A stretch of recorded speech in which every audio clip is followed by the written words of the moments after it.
देखो जी, मूल अधिकार जो है टॉपिक आपका चल रहा है संविधान में। मूल अधिकार हर बार यहाँ से 1 से 2 क्वेश्चन तो मिनिमम बनता ही बनता है। अभी समीक्षा अधिकारी है पीसीएस एग्जाम में, या आगामी भी पीसीएस आएगा 25 में, फरवरी के आसपास जो है फॉर्म भरना शुरू हो जाएगा। तो जो भी पीसीएस एग्जाम या जो भी इधर एग्जाम होंगे उसमें मूल अधिकार से क्वेश्चन जरूर बनता है। 1 बन सकता है, 2 बन सकता है, 3 भी बन सकता है। क्लियर? कभी कोई डायरेक्ट बनता है, कभी इनडायरेक्ट बनता है। क्लियर? तो मूल अधिकार का जो हम लोग पहला पार्ट देख चुके थे भाग 1, उसके बाद कौन से आर्टिकल पे लगभग पहुंच गए थे? 20 तक हो गया था। ठीक है, 20 तक हुआ था, उसके बाद आगे बढ़ना है। ठीक, पहली बात ये कि प्रयास क्या करो रेगुलर आया करो सभी लोग। ठीक है, अगर रेगुलर नहीं आओगे तो बस क्या होता है कि आप जान ही नहीं पाओगे सिलेबस में कौन कौन चीजें हमने खत्म कर दी हैं। बहुत सारी चीजें समाप्त हो चुकी हैं। देखिए, जो मैं 1 सेकंड के लिए गिनाऊं, आप लोग सुनिएगा कि मैंने अभी 10% के आसपास कोर्स समाप्त कर दिया। 10 से 12% मेरा कोर्स क्या हो चुका है, तुम जान ही नहीं पाए हो। 12% कोर्स समाप्त हो गया। जो रेगुलर आए अभी मैं गिना दूंगा कैसे समाप्त है। अब क्वेश्चन आंसर की प्रैक्टिस आपको करनी मानी। मैंने 1 या 2 टॉपिक के क्वेश्चन आंसर वीडियो डाली थी। इसके बाद मैं सारे टॉपिक्स जितने लिख रहा हूं लिख के डालता रहूंगा। ये क्वेश्चंस आप आंसर कीजिए, सॉल्व कर लीजिए। यदि नहीं समझ में आता है तो मुझसे डाउट क्या कर लीजिए, क्लियर भी कर सकते हैं। क्लास के बाद कर लीजिए क्लियर। ठीक है, कोई भी हो बातचीत उसमें बता दीजिए ये क्वेश्चन नहीं आ रहा है। अब मैं एक बार के आपको दिखा रहा हूं कि मैंने 10 से 12% कैसे सिलेबस कवर किया। देखिए खुद 1 मिनट के, फिर मैं आगे बढ़ रहा हूं कि आप पढ़ रहे हो, किस दिशा में पढ़ रहे हो, क्या पढ़ रहे हो, कुछ अंदाजा है? जब वो लोग होते पढ़ते रहते हैं, जान नहीं पाते कब क्या चीज खत्म हो गई, कब क्या चीजें शुरू हो गई। हम आपके भविष्य के लिए आपसे सारा चिंतित समाप्त है। यदि मुझे जिस सब्जेक्ट की जिम्मेदारी दी गई है उस सब्जेक्ट के लिए मैं अपनी पूरी निष्ठा के साथ लगा हूं। मैं अपना एक एक सब्जेक्ट का पॉइंट देख रहा हूं, प्लस मैं अलग से आपके प्रीवियस ईयर क्वेश्चन की व्यवस्था करना चाह रहा हूं कि एग्जाम हॉल में ये ना है कि आपको आता बहुत कुछ हो लेकिन क्वेश्चन ना कर पा रहे हो। क्योंकि आपको प्रीलिम्स जो है पीवाईक्यूज के माध्यम से, फिर उसके बाद मेंस है। एक ऐसी सोचियो स्थिति कि हम मेंस सब आगे लिखें कि प्रीलिम्स में ही फंसे रहें। ठीक है, इसीलिए मैं आपको मेंस तक लेके भी चल रहा हूं, क्योंकि प्रीलिम्स उन्हीं का निकलता है जो मेंस दे रहे हैं। ठीक है, तो आपको दोनों हिसाब से पढ़ना पड़ेगा। अब जैसे मैंने आपको एक टॉपिक कराया था, सबसे पहला टॉपिक ध्यान दीजिएगा, करा इधर कैसे मैंने अपना 10 से 12% सिलेबस कवर कर दिया है। संवैधानिक विकास हुआ था कि नहीं? ऐतिहासिक संवैधानिक विकास। ठीक है, ये संविधान का ऐतिहासिक विकास हुआ था टॉपिक। फिर उसमें दूसरा टॉपिक मैंने कौन कराया था, फटाक से बताइए, बहुत अच्छा टॉपिक था। संविधान की विशेषताएं कराया था कि नहीं? संविधान की विशेषताएं, ठीक है। प्रस्तावना 3 कौन हो गया? प्रस्तावना 3 एंड मेंस दोनों के लेवल का है। और बताइए, अनुसूचियां करा दिया था, अनुसूचियां। और बताइए,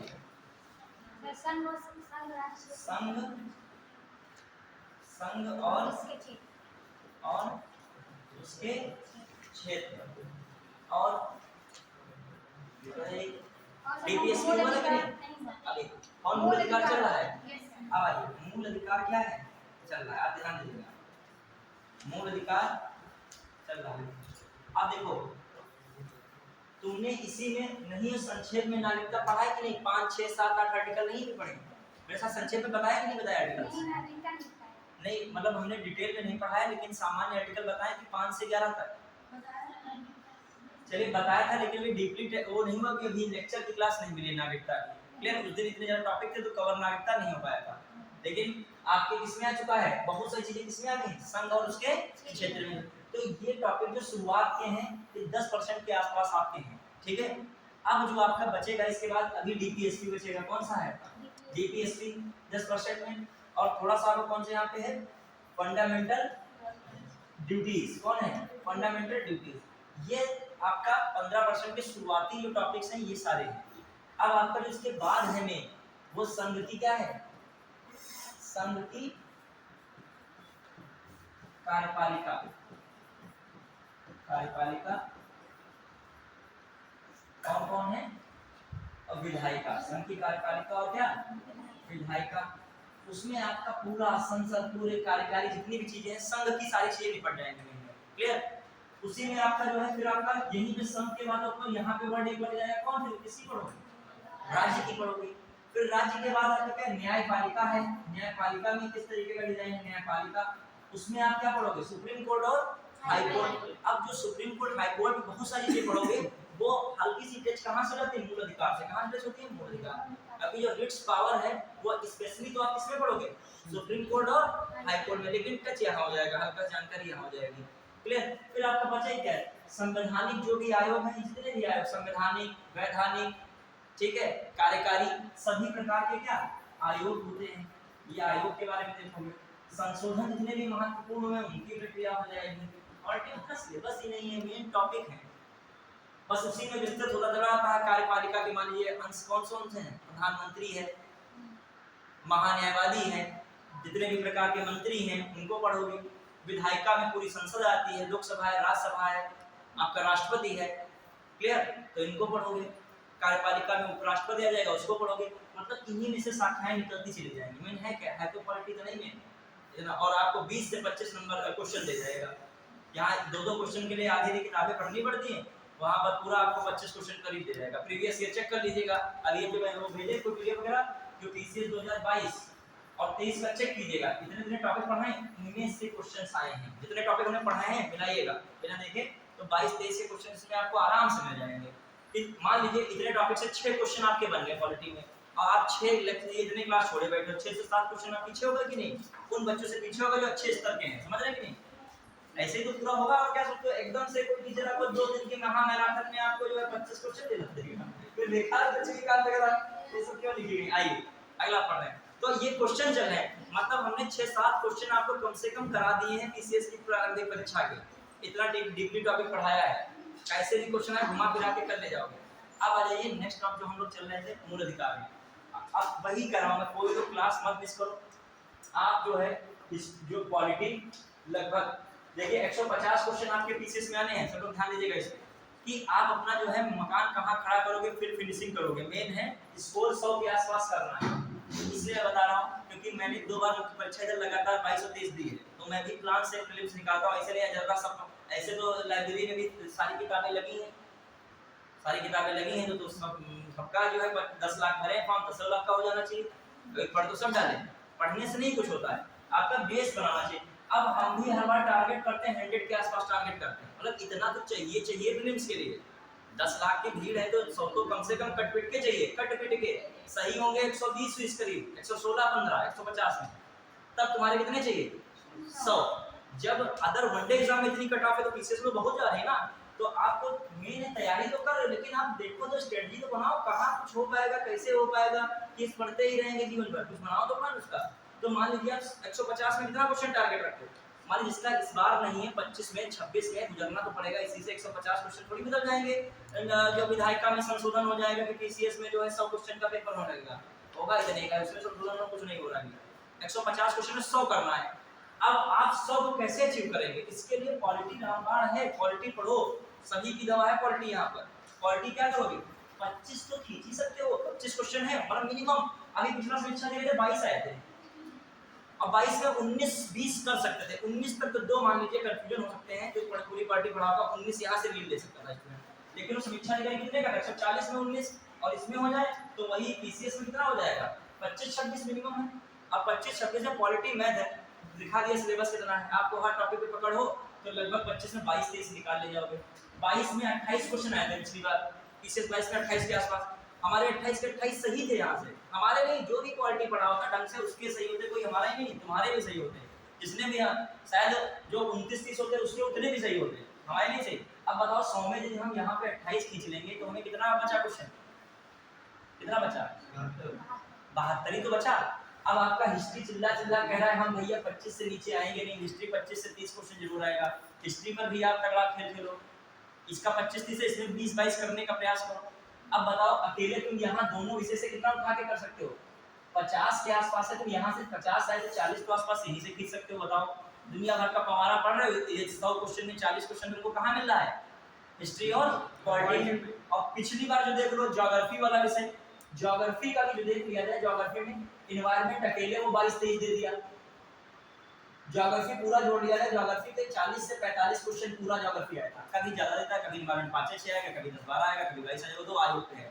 लेकिन ज्योग्राफी का वेटेज लगभग 40-45 का था पूरा ज्योग्राफी का, इंडियन, वर्ल्ड, फिजिकल और कौन सी आपकी इन्वायरमेंट भी ज्योग्राफी में गिने थे। अब 40 तो आप कितना क्वेश्चन तुम्हारा हो गया, 90 तो यहीं से हो गया है। अब जिस बच्चे की 3-4 स्तंभ पे टिका है वो ज्यादा खिचड़ी नहीं पढ़ रहा है, उसको बार बार रवा कर रहा है, तो वहां से ही वो 70-80 खींच लेगा। समझ रहे हो कि नहीं? 70 तो यही संधि से मान ली 70 से 80 यही खींच ले गए। अब क्या था, अब क्या करंट अफेयर आएगी, क्या आप बिल्कुल छोड़ देंगे क्या? करंट अफेयर तो जो तुम पढ़ रहे हो वो भी पढ़ रहा है। अब करंट अफेयर 36 से 39 क्वेश्चन आए थे पिछली बार, और जो पूरी मैगजीन 2-3 कायदे से पढ़ के जाएगा वो 30 के आसपास जरूर कराएगा। 2-3 मैगजीन ऐसी हम बताएं, वो रामबाण बिल्कुल कवरेज पढ़ लिए 2-3 बार, लेकिन पढ़ कोई पाता नहीं। बता तो हम देंगे, पढ़ेंगे नहीं कोई लोग। और पढ़ने का ये नहीं एक एक लाइन पूरी गुदी पढ़ी, जब देखेंगे गंदी हो जाएगा मैगजीन तब पता चलेगा पढ़ेंगे तो प्लेन नहीं दिखनी चाहिए, 4-4 बार पढ़े उसको, तब तुम्हारे लगभग कितना खींच लोगे? तो आराम से 100 के आसपास तो बना ही ले जाओगे। अब टुकुर इधर गलत हुआ, जिसका जो भी गलत हुआ, जो भी मान लीजिए गलत हुआ, किसी का इधर थोड़ा सा, तो अभी यूपी स्पेशल आएगा, साइंस आएगा, इकोनॉमी आएगा, थोड़ा थोड़ा सब बैलेंस कर लेगा, थोड़ा करके 100 के आसपास बने। लेकिन स्तंभ टीका 4 ही 5 पे, एक आपका पॉलिटी, एक हिस्ट्री, एक कौन है ज्योग्राफी, ये मूल सब्जेक्ट बहुत। और साइंस तो आपको थोड़ा बहुत साइंस से बना ले जाओगे, और एक करंट अफेयर। इतने में से कोई तुम्हारा हिस्सा कमजोर है तो फिर मैनेज करना थोड़ा सा क्या रहेगा, कठिन रहेगा। जो 90 क्वेश्चन तुम्हारा यही आ रहा है इधर से, इसलिए मैं कह रहा हूँ। अब पॉलिटी में पढ़ा ना, कम से कम इधर टॉपिक से 6 क्वेश्चन बन चुके हैं, 6-7। अब आपको कितने क्वेश्चन मेहनत करनी, 20-22 बस। ऐसे तिकड़म से पढ़ो, वरना तो विद्वानता के लिए अभी हम पढ़ाने लगे मूल अधिकार, 6-7 दिन पढ़ाएंगे मूल अधिकार, तब भी कुछ कहेंगे भी बाकी रह गया है, वो बता रहा हूँ। क्योंकि एक अधिकार मान लिया आर्टिकल 21 है, ठीक है। अब 21 में जो है प्राण एवं देह क्षमता का अधिकार है। अभी 2 बात आपको बताएंगे, केवल गोपालन वाद 1950 का, और उसके बाद मेनका गांधी वाद 1978 का। अभी हम जो इसमें चर्चा करने लगे इन वादों की, तो बाद में पता नहीं कितने पन्नों का वाद निकलेगा जाके, समझ रहे हो? तो हमको जीआरएफ या पीएचडी नहीं पॉलिटी करनी हो, हमने बताया कितना हमें निकालने, प्रीलिम्स हो जाए, मेंस में क्या करते उस टॉपिक को लिख लें, मेंस में भी 4 पन्ने की बत थोड़ी आएगा। मूल अधिकारों से आप क्या समझते हैं? संविधान में मूल अधिकारों की विशेषताओं का उल्लेख करें, तो आप उल्लेख करोगे 125 शब्द का देगा, 200 शब्द का देगा, 200 शब्द में 2 पन्ना लिखना है, 125 में क्या लिखना है, 1 पन्ना 1.25 पन्ना, तब बात खत्म। आपको पूरी कहानी, और जब लिखना शुरू करोगे मूल अधिकार, तुम्हारा 2 पन्ना पता ही नहीं चलेगा, जल्दी कवर हो जाएगा। तो आप अपने एग्जाम के ऑडिट पढ़िए, ठीक है। अब आइए मूल अधिकार चल रहे हैं। हम लोगों ने बहुत पहले थोड़ा सा रिवाइज करा है मूल अधिकार, फटाफट करिएगा। हम लोगों ने मूल अधिकार के बारे में क्या बताया था? सबसे स्टार्टिंग मेंस में लिखोगे इसे, प्रीलिम्स एंड मेंस दोनों। अभी मैं क्वेश्चन एक देख रहा था, उसमें क्वेश्चन आया था कि भारतीय संविधान विश्व का सबसे लंबा संविधान है। फिर अगला स्टेटमेंट था कथन, मुझे तो क्वेश्चन याद हो गए कब कौन क्वेश्चन आया है, इतना हमने प्रीवियस ईयर तक, अभी मैं कह रहा हूँ प्रीवियस ईयर जो नहीं सॉल्व करता है बहुत बड़ा घाटा कर रहा है, अभी उसी से आप पकड़ोगे कि कैसे जो हमारी बात हिस्ट्री, हमारा नोट्स कैसा है, चेक कैसे मेरा नोट्स कर पाओगे। मेरा नोट्स तभी चेक होगा जब आप अच्छे क्वेश्चन करोगे, आप वहाँ देखोगे, दिमाग बढ़ाओगे, सर ने क्या बताया था कि ये सही है कि गलत है। देखिए 90% आपसे हो जाए तो ये क्वेश्चन बहुत है, 10% या 95%, 5 से 10% तो जब 100 कटाव बनती है आपकी 60% के आसपास, तो आप 90% की वही यूज करने में बहुत है, ठीक। अब देखिए एक क्वेश्चन क्या पढ़ रहा था सुबह कि भारत का संविधान विश्व का सबसे लंबा संविधान है, ये स्टेटमेंट लिखा था। फिर कारण लिखा था भारत का संविधान एक गृहीत संविधान है, और फिर लिखा था कथन और कारण दोनों सही हैं। कारण जो है कथन की व्याख्या समझना, फिर से एक बार आप सब लोग बिल्कुल एकदम कंसंट्रेट होकर पढ़िए, कुछ ही देर होती है क्लास, इतना तो है भी नहीं कि सुबह शाम तक चलती हो। देखिए फिर मैंने बोला भारत का संविधान विश्व का सबसे लंबा संविधान था, आईएएस में क्वेश्चन आया है, भारत का संविधान विश्व का सबसे लंबा संविधान है। फिर कारण उसने क्या दिया है कि भारत का संविधान एक गृहीत संविधान है। अब स्टेटमेंट समझिएगा, पहला स्टेटमेंट दिया दोनों सही हैं, कारण कथन की सही व्याख्या करता है। फिर दोनों गलत, दोनों फिर सही कह रहा है, कारण कथन की व्याख्या नहीं करता है। फिर कह रहा है पहला सही दूसरा गलत, फिर कह रहा है पहला गलत दूसरा सही। बताइए हमने पढ़ाया आपको डिग्री तभी तो करा, आइए तक क्वेश्चन आपके हो जाएंगे। हाँ हाँ तो पूरा बताइए, दोनों सही तो है, सही बात है, लेकिन मैंने कहा दूसरा पहले की व्याख्या करता है या दूसरा पहले की व्याख्या नहीं करता है?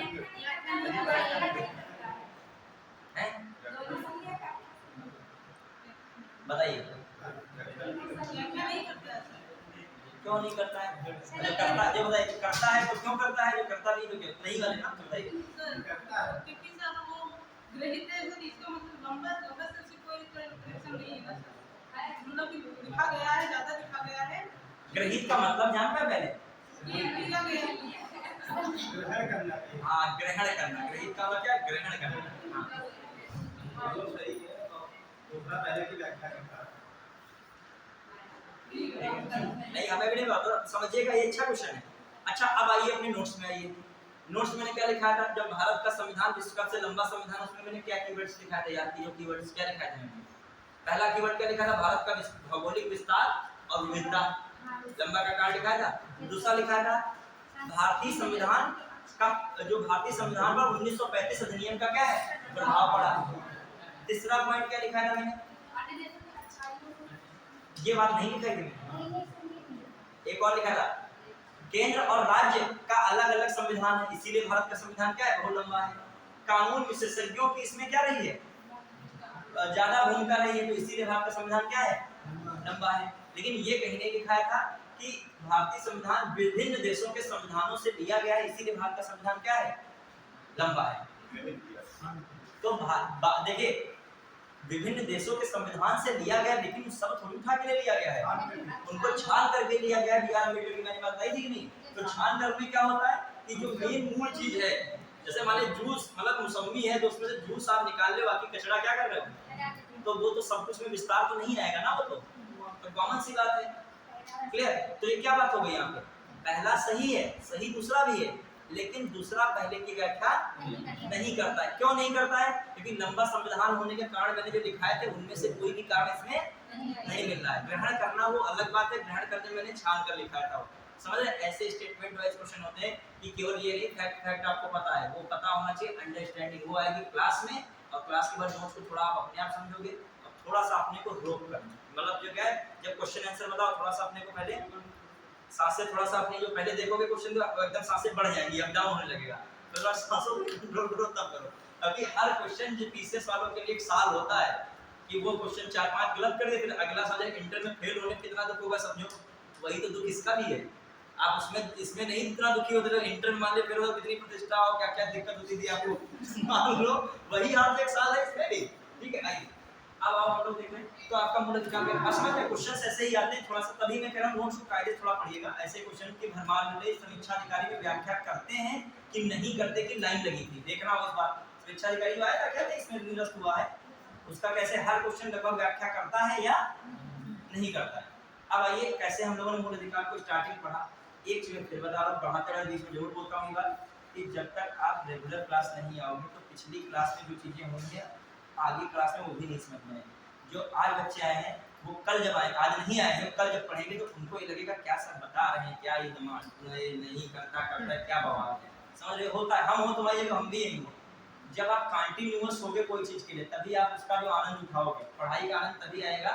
अभी हम 6 महीने छोड़ दे पॉलिटिक्स पढ़ना सब, शायद हमको सब खुद ही हम क्वेश्चन आ जाए तो हम कहें कि ये क्या है बवाल जो है, ठीक है, ऐसे बना ले जाते हैं चीज। आइए अब कंटिन्यू रहिएगा, जो भी रहो कंटिन्यू, ठीक है। अब ध्यान दीजिएगा, मैं पहले मूल अधिकार का थोड़ा चर्चा करूं, रिकैप बहुत 5 मिनट रिकैप होगा, एकदम रिकॉल करो। सबसे पहले मूल अधिकार की बात मैंने क्या बताई थी, भारतीय संविधान निर्माता किस संविधान से प्रभावित हुए थे, इसीलिए मूल अधिकार को अपने वहां रखा, अमेरिकी संविधान से। फिर ये मूल अधिकार किस पार्ट में है, 3 में। पार्ट्स भी बाकायदे से याद रखिएगा, मैं पार्ट्स की चर्चा करता रहूंगा जगह जगह पर, क्योंकि भाग ये बड़े कंफ्यूज करते हैं, हर बार एक क्वेश्चन भाग से भी बन जाता है। भाग 1 से कहां तक 22 तक है, लेकिन इसमें पार्ट सब पार्ट मिला कितने हैं 25। जैसे खासकर भाग 12 है, क्या है इसमें आया था खंड शिक्षा अधिकारी में, तो 12 में वो नगर पालिका वगैरह, ठीक है कोई बात नहीं, आप ध्यान रखिएगा, कहने को मतलब छोटी छोटी मिस्टेक्स ना हो, मतलब यही क्वेश्चन तो इंक्रीज कर जाएगा, वो करने वाला कर जाएगा। भाग 12 कहता है वित्त आयोग, जो वित्त आयोग है, वित्त वाला जितना फाइनेंस वाला मैटर इसमें है 12 में, ठीक है। चलिए आइए अगली बार से अब हम लोग करें भाग 3। अब जैसे तुमने भाग 3 पढ़ा है मूल अधिकार के लिए, ऐसे तुम्हारे दिमाग में सारे भाग आ जाने चाहिए। कहने का तो मूल अधिकार भाग 3 है, लेकिन एक लगा कर भाग 3 मूल अधिकार पढ़ रहा है, एक लगा भाग भूल तो नहीं है इसी बात में, और सारे भाग देख रहा है, भाग 6 में क्या, 7 खत्म हो गया था, 8 में क्या, 9 में क्या, 14 में क्या। तुम्हारी उसकी पढ़ाई में यही अंतर है कि वो वहाँ कंफ्यूज नहीं होगा, तुम कंफ्यूज अपने को गालियाँ दोगे और खुद कहोगे हमारी भाग्य खराब है, हमारे दिमाग में कंफ्यूजन होगा, दिमाग कंफ्यूज नहीं, आप रिकैप क्या कर रहे हो, कम कर रहे हो। चलिए अगला भाग 3 में है, किस भाग को मैग्ना कार्टा कहा जाता है, भाग 3 को ही कहा जाता है, क्योंकि मूल अधिकार किससे संबंधित है, न्याय से संबंधित है। और न्याय की बात मैग्ना कार्टा में कही थी। मैग्ना कार्टा ब्रिटेन से लिया गया। कहाँ से लिया गया? वो ब्रिटेन का है।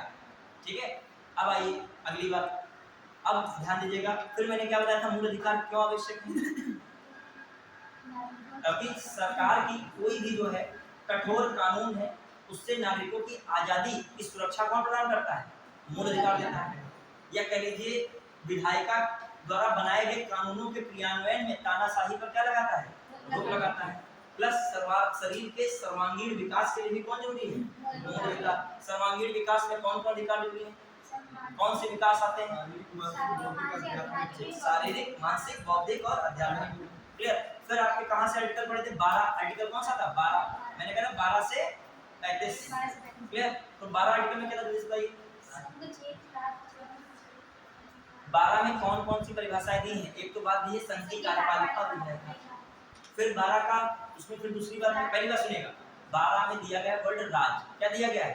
और राज्य की परिभाषा। अब राज्य में क्या क्या आता है, ऐसे स्टेटमेंट बना के मैं दे दूं।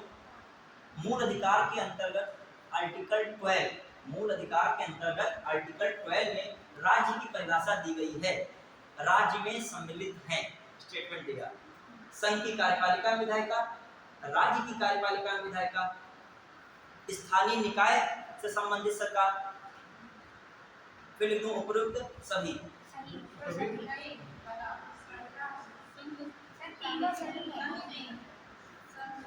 बताइए, अभी मैंने आर्टिकल 12 पढ़ाया था, क्या होना चाहिए? उपयुक्त सभी है। अभी सारी चीजें आती है। राज्य का मतलब ये है संघ की कार्यपालिका विधायिका, राज्य की भी कार्यपालिका विधायिका, और स्थानीय जो सरकार है वो भी आ जाता है। यहाँ तक कि मैंने कहा था कि कोई कंपनी या परिषद का कानूनी व्यक्ति है वो भी किसमें आ जाएगा? राज्य में आ जाएगा। या मैंने ये भी कहा था जो भी वैधानिक आयोग वगैरह होते हैं, जो भी आयोग, वैधानिक या गैर वैधानिक आयोग, ये सब आयोग भी किसमें आ जाते हैं? राज्य। जैसे ONGC, NTPC, LIC, ये भी किसमें आ जाएंगे? राज्य। ये भी आर्टिकल किसमें कहा गया? राज्य में। ठीक है, I13 में मैंने क्या बताया था? आर्टिकल 13 में ठीक है, आपको कहा था संविधान से पूर्व जो भी विधियां हैं, ये संविधान के बाद होने के बाद जो भी विधियां हैं, यदि वो मूल अधिकार को प्रभावित कर रही हैं तो उनका अल्पीकरण होते हुए क्या हो जाएंगी? शून्य हो जाएंगे। क्या हो जाएंगे? मतलब जो भी कानून मूल अधिकार को प्रभावित करेगा वो क्या हो जाएगा? शून्य। मान लीजिए आपको इधर उधर जाने की क्षमता है, कोई ऐसा कानून आ जाए कि इधर उधर जाने की क्षमता रोक दी जाए और आपातकाल भी लागू ना हो, तो ऐसी स्थिति में वो क्या हो जाएगा?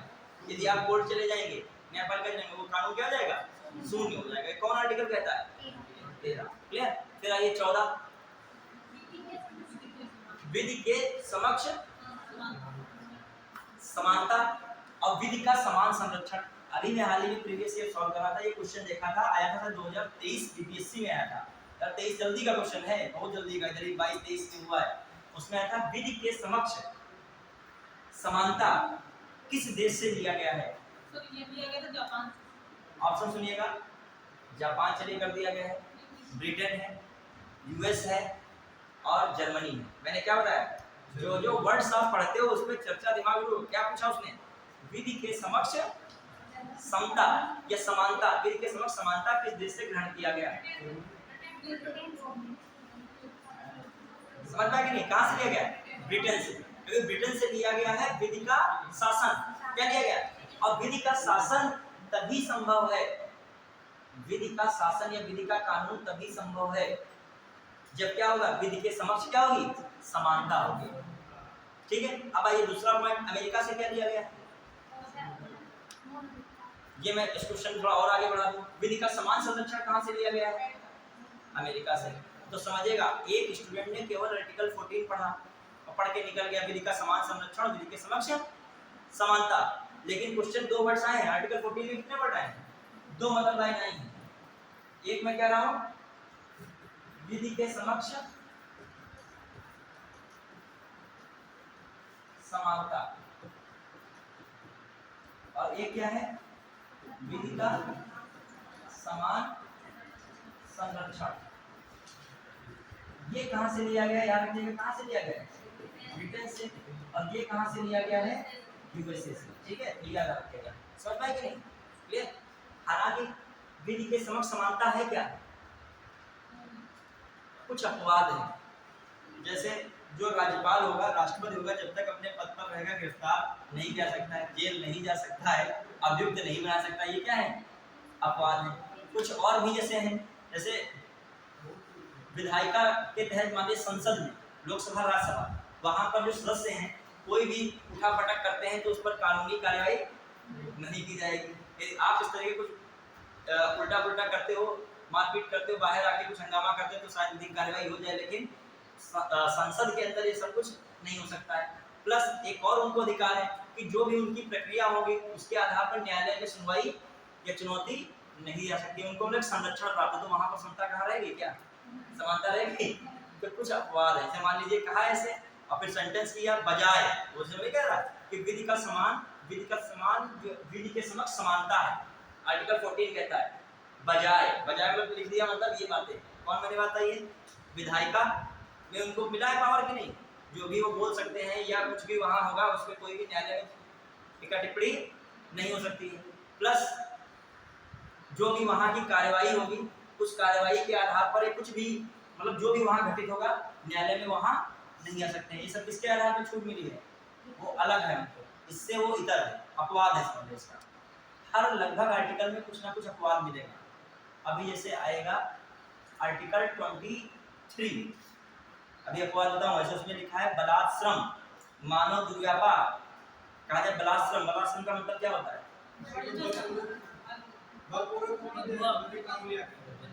उसकी बिना इच्छा के काम लेना, ठीक है, सीधा मतलब ये है, ठीक है, उसकी बिना इच्छा के। बलात् का मतलब होता है बिना इच्छा, बलात् श्रम है तो काम बात कर, जहाँ पे बलात् लगा होता है इसका मतलब यही होता है बिना इच्छा, ठीक है।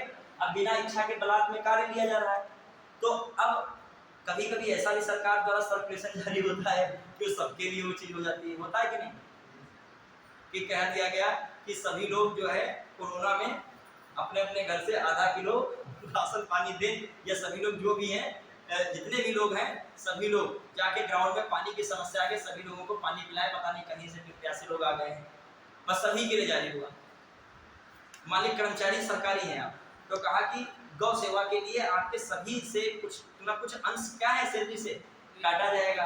आपके साइन हालांकि होंगे, साइन तो होंगे ही होंगे, लेकिन सर्कुलेशन जारी है उसमें सभी के लिए आ रहा है, कुछ कम नहीं है यार, हम नहीं यार हम जो है करना चाह रहे हैं यार, हमारे पास 2 रुपया भी बहुत कम पड़ रहा है, कहीं और हमें लगाना है, लेकिन नहीं। अब यह राष्ट्र सेवा या समाज सेवा के लिए आपसे बलपूर्वक तो नहीं कह सकते रहे, लेकिन कार्य तो कराया जा रहा है, तो ये अपवाद नहीं हो गया हिसाब से बिना किसके इच्छा। तो ये बात को अंदर से समझना पड़ेगा, ठीक है। चलिए बहुत सारी ऐसी चीजें होती है, देखो सब में आपकी इच्छा ही नहीं होती है, ठीक है। तो आइए, अब कहने का मतलब हर आर्टिकल में कुछ ना कुछ बजाय बजाय करके दे सकता है इस तरीके की लाइन। 14 हो गया, 15 बताइए, आर्टिकल 15 क्या था? 15 में क्या पढ़े थे?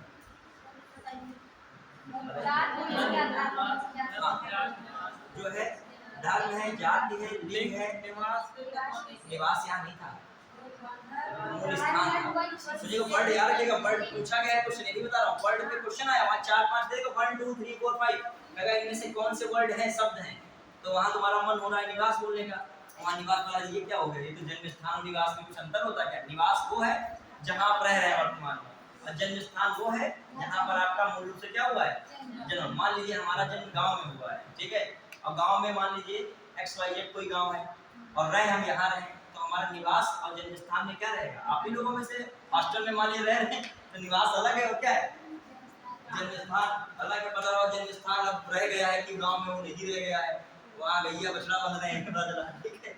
आइए, तो इसमें यार के कौन से मैंने बोला था, मूल वंश, मूल वंश कभी नस्ल दे देगा, क्या दे देगा? नस्ल, ठीक है। फिर आइए, फिर कौन मैंने बोला? जात, धर्म, लिंग और भाई जन्म स्थान। कौन है? जन्म स्थान, ये वर्ड है, कौन है ये? ठीक है, और वो कह देगा कि 1 2 3 4 कितने वर्ड्स दिए गए? 1 2 3 4 और 5, ठीक है। ये 15 कहता है, इसके आधार पर भेदभाव राज्य अथवा व्यक्ति नहीं करेगा, क्लियर? राज्य अथवा व्यक्ति या नागरिक नहीं करेगा, क्लियर? तो ये हो गया आपका। इसके अपवाद मैंने क्या बताए थे? 15 का 5 और 15 का 6 बता दिया था। अब आ जाइए 16 वाले में क्या बताया था? लोक नियोजन में अवसर की समानता, ठीक है, उसमें भी किनके आधार पर भेदभाव नहीं होगा, ये तो वही है। साथ में दो वर्ड और जोड़ेंगे, वंशक्रम हो जाता है कभी वहां निकले कौन सा वंशक्रम, खासकर इसमें निवास आता है। इसमें क्या आता है, इसमें निवास आता है, मतलब जो गवर्नमेंट जॉब है उनमें इसके आधार पर भेदभाव नहीं होगा, लेकिन निवास के आधार पर भी होता है। मैंने बताया था, जैसे कुछ लोग गोरखा हैं उनके लिए कुछ छूट अलग है कि नहीं, जो नॉर्थ ईस्ट के लोग हैं उनको बहुत सारी चीज़ों में क्या मिलती है, छूट मिलती है। उनकी हाइट में भी छूट मिलेगी, डिफेंस में जाएंगे तो पुलिस में 168 शायद दी जाती है ना हाइट, तो उनके लिए शायद 165 या 160 है कुछ, क्लियर, कम रहती है। अब आइए, अगर चाइना में भर्ती कोई निकली सपोज दैट, अब वहाँ जो 170 या 168 लेने लगे तो वहाँ पर मिलेंगे ही लोग, अभी मजबूरियाँ होती है। नॉर्थ ईस्ट में जब हाइट है ही नहीं, और चाइना मैंने क्यों बोला, चाइना उधर से उसका जो है लगभग बॉर्डर लगता है, जलवायु वगैरह मिल जाती है उधर साइड में, तो नॉर्थ ईस्ट में तुमको बहुत लंबे चौड़े लोग नहीं मिलेंगे, और पहाड़ी लोग ज़्यादा लंबे चौड़े क्या होते हैं, कम होते हैं, क्लियर। अभी वो मेहनत क्या करते हैं बचपन से ज़्यादा करते हैं, ठीक है। आइए अगला मामला क्या है आपका, हाँ आपको 17 कौन सा बताया था, ठीक है, अस्पृश्यता उन्मूलन, छुआछूत का, इस पे भी बहुत सारे कानून बने, दो कानून याद रखना है, सिविल एक्ट 1955 का और कौन सा है, SC/ST एक्ट 1989 का, क्लियर, बढ़िया है। चलिए अब आइए कौन सा है, आर्टिकल कौन सा था 18 में आपने बताया था, ठीक है, टाइटल्स एबोलिशन है, कोई भी उपाधियों नहीं लगा सकते हो, लेकिन किसको छोड़कर, रक्षा और शिक्षा को।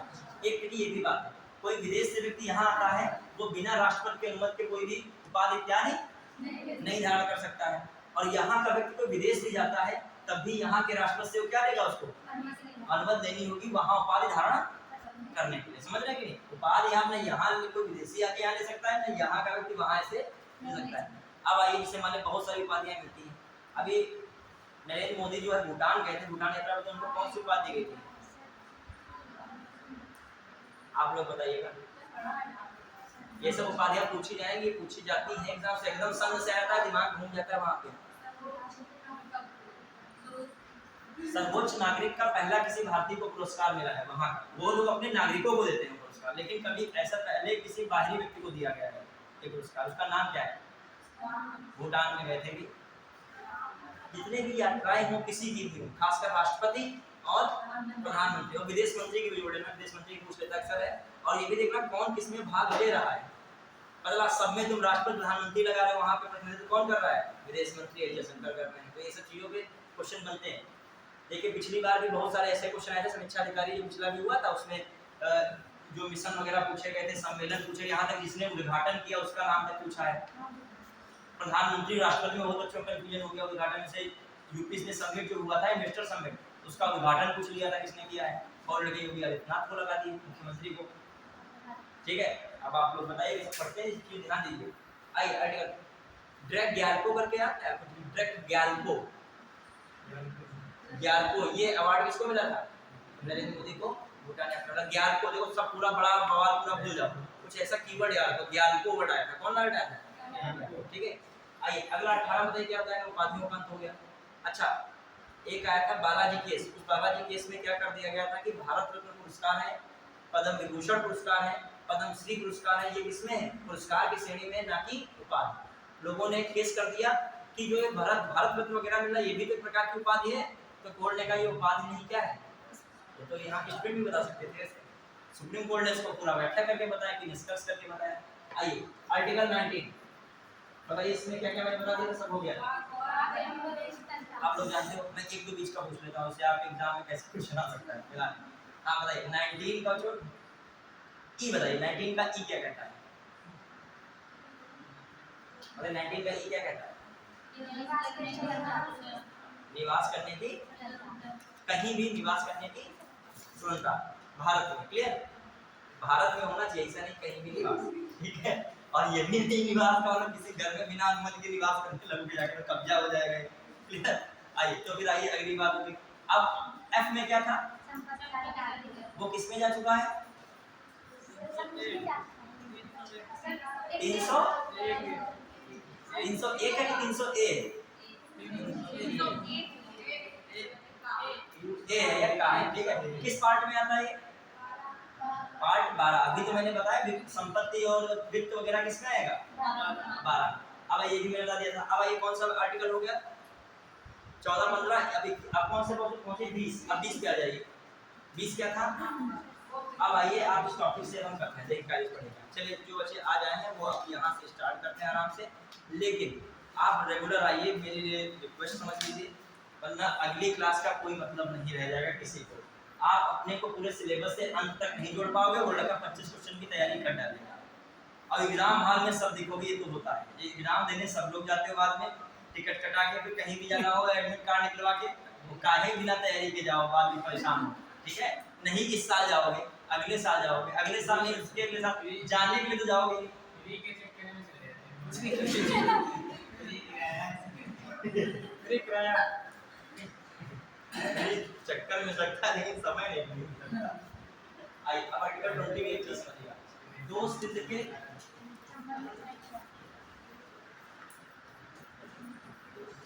संबंध में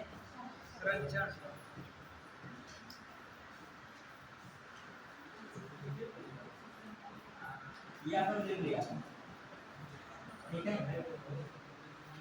ये मैंने बता के दिया था आर्टिकल किसमें 21 में, इसमें आपको बताया गया था जो पूर्व बने कानून हैं उनके अनुसार सजा नहीं मिलेगी, किसके अनुसार सजा मिलेगी? वर्तमान कानून के अनुसार। फिर आर्टिकल 20 का सेकंड में क्या रहा था? दोहरी सजा पर। यह कहने का मतलब एक अपराध के लिए दूसरा अभियुक्त या अभियोजन तथा दंड नहीं दिया जाएगा। मतलब एक अपराध के लिए एक से अधिक जो है दंड नहीं मिलेगा। सीधा एक अपराध के लिए एक से अधिक दंड नहीं मिलेगा। यदि आपने एक अपराध किया है, दंड कितना मिलना चाहिए? एक दंड मिलना चाहिए, मतलब उसी हिसाब से दंड मिलना चाहिए, दोहरा दंड नहीं मिल सकती। कौन बात कहता है? ठीक है, चलिए फिर आइए आर्टिकल 20 का 3 क्या कह रहा था? ठीक है, स्वयं के विरुद्ध गवाही के लिए बात नहीं। इसमें मैं वर्ड कौन सा लिखाया था?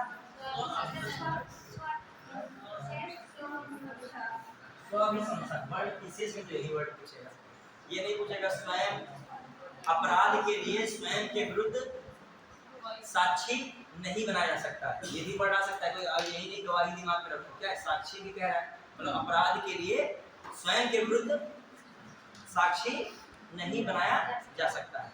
ठीक है, गवाही का मतलब होता है साक्षी तो होता है। ठीक है, तो यार के स्व संसार यहाँ पर एक वर्ड मैंने क्या लिखा था? कायोत्तर विधि। चलिए आइए, अब आइए, ये सब हो गया था। अब आर्टिकल 21 से पढ़ते हैं आराम से। आर्टिकल 21 से अब बनाना है। अब आइए ध्यान से देखिएगा 21 में क्या कहता है। आगे तभी पढ़ने का आनंद है जब पिछला तुम्हारा बिल्कुल क्या हो, मतलब एक बट ना क्वेश्चन जैसे मैंने पूछा संविधान वाला, तो आपको बिल्कुल पक्का होना चाहिए, तभी तो आगे पढ़ रहे हो। पता हम आगे भागते जा रहे हैं, पीछे छूटता जा रहा है। चलिए आगे अब देखिएगा आर्टिकल 21 क्या कहता है। बताइए, पहले सब लोगों को पता होगा, तो बच्चे को पता रहता है। प्राणी एवं दैहिक क्षमता। अब सुनने इसको, प्राणी में चले तो आप बहुत बात मान प्राणी, चलो प्राणी समझ लीजिए, कोई बात नहीं। एवं दैहिक,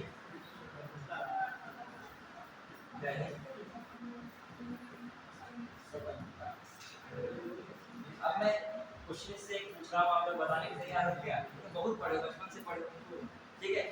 अब मैं क्वेश्चन पूछ रहा हूँ आपसे, प्राण एवं दैहिक क्षमता आर्टिकल 21 में दिया गया है। फिर अगला पूछा हमने गोपालनवाद, अगला स्टेटमेंट, गोपालनवाद 1950 में सुप्रीम कोर्ट द्वारा इस प्राणिक एवं दैहिक स्वतंत्रता को मनमाने ढंग के विरुद्ध सुरक्षा उपलब्ध कराई गई है, जबकि विधायिका द्वारा इसके लिए सुरक्षा उपलब्ध नहीं है। अब आया है केवल एक सही है, केवल दो सही है, एक और दोनों सही है, ना तो एक ना दो। अब यही ट्रेंड है पीसीएस का, मतलब एक बात आपको बहुत अच्छे से पता होगी और एक बात में आपने क्यों नहीं पढ़ा आयोग कह रहा है। ठीक है, हाँ हम नहीं कह रहे हैं कि आप ऊपर ऊपर काहे पढ़ते हो। ठीक है, कभी 10 लाख की भीड़ जानते हो तो अभी आप ऊपर ऊपर चक्कर पड़े हुए हैं। आप बताइए अब देखो इसके लिए दो बात पढ़ोगे, एक आता है, पहली बात समझो, प्राण एवं दैहिक स्वतंत्रता को अच्छा रोका नहीं जा सकता, मतलब प्राण एवं दैहिक स्वतंत्रता का अधिकार हमारे लिए हमेशा बना रहता है। बताइए, प्राण एवं दैहिक स्वतंत्रता हमेशा आपके लिए बना रहता है, इसको समाप्त नहीं किया सकता है? कैसे कह सकते हैं? मनमाने ढंग से समाप्त नहीं कर सकता है। मनमाने ढंग का तो मतलब यही हो गया कि पिस्टल के ट्रिगर पर हम उंगली हो, बस मनमाने ढंग से हो गया मामला। मतलब प्राण दैहिक का मतलब दैहिक शरीर से क्या कर दिया? मुक्त कर दिया मनमाने ढंग से। तो किस आधार पे मुक्त किया सकता है? देखिए ये थोड़ा थोड़ा वहां तक पहुंच रही है, लेकिन एक सीधा वर्ड कह सकते हैं, विधिक कानून जो, या सीधा सीधे कह दे, विधि द्वारा स्थापित प्रक्रिया के माध्यम से इसको क्या कह सकता है? समाप्त किया सकता है। समझ पाएंगे नहीं?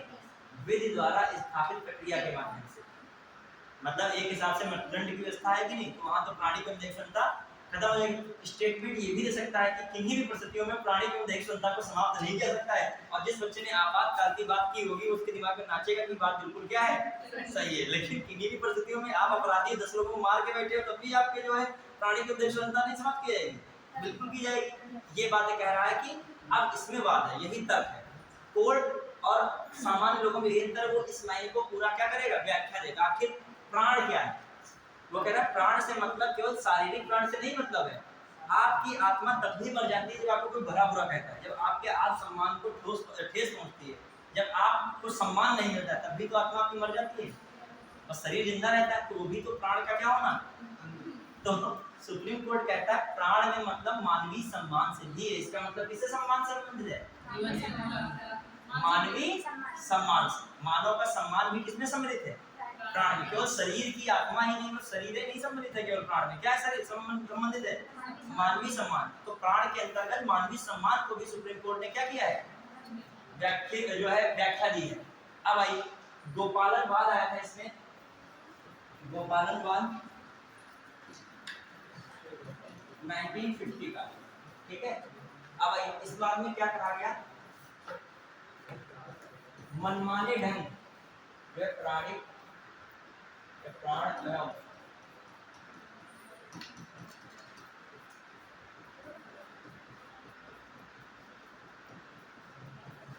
प्राण एवं दैहिक स्वतंत्रता को मनमाने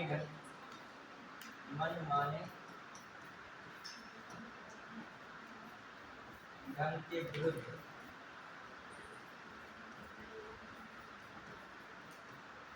सुरक्षा उपलब्ध है।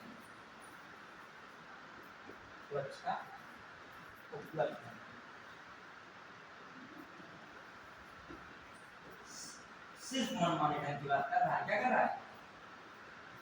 लेकिन विधान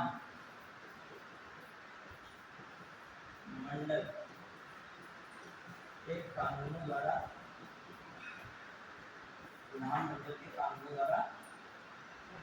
या विधानमंडल के बनाए कानून द्वारा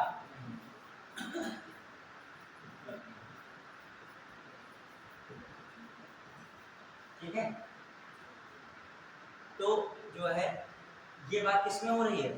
इसका मतलब ये कहने का मतलब सीधा सीधा कह रहा है कि मनमाने ढंग से जो है ये, इसके लिए तो आपको प्राणी की दैहिक स्वतंत्रता क्या किया जाएगा? इसकी सुरक्षा दी जाएगी। कोई मनमाने ढंग जो है से आपकी ये स्वतंत्रता जो है समाप्त नहीं कर सकता। ये कह रहा है कौन? गोपालनवाद।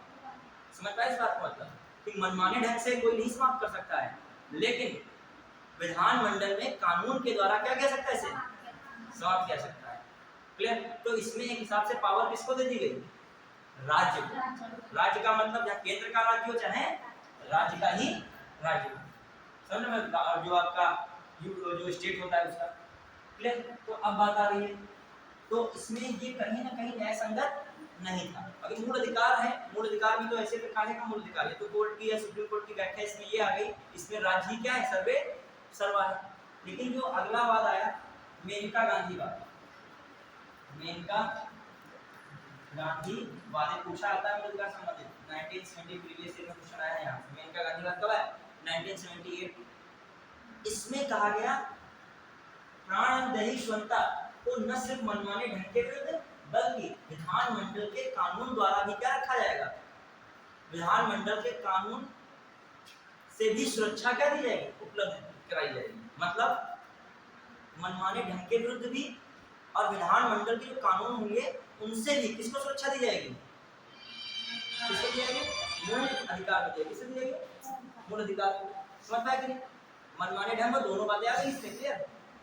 अब आइए, इसने कहा कि न्याय के आधार पर इसको क्या किया सकता है, रोका सकता है। मतलब इस प्रकार की क्षमता को किसके आधार पर रोका सकता है, न्याय के आधार पर। किसके आधार पर, न्याय के। न्याय का मतलब वही जो भी इसमें जस्टिस रहेगा, कोई किसी को मार डालता है तब उसको क्षमता इस प्रकार की नहीं दी जाएगी। तो इसमें बात में क्वेश्चन आ जाए, समझिएगा। देखो थोड़ा सा डीपली है, हल्का दिमाग में जोर डालने का मतलब है, बहुत सरल भाषा समझिए। मतलब इसने कहा था केवल गोपालनवाद ने मनमाने ढंग से,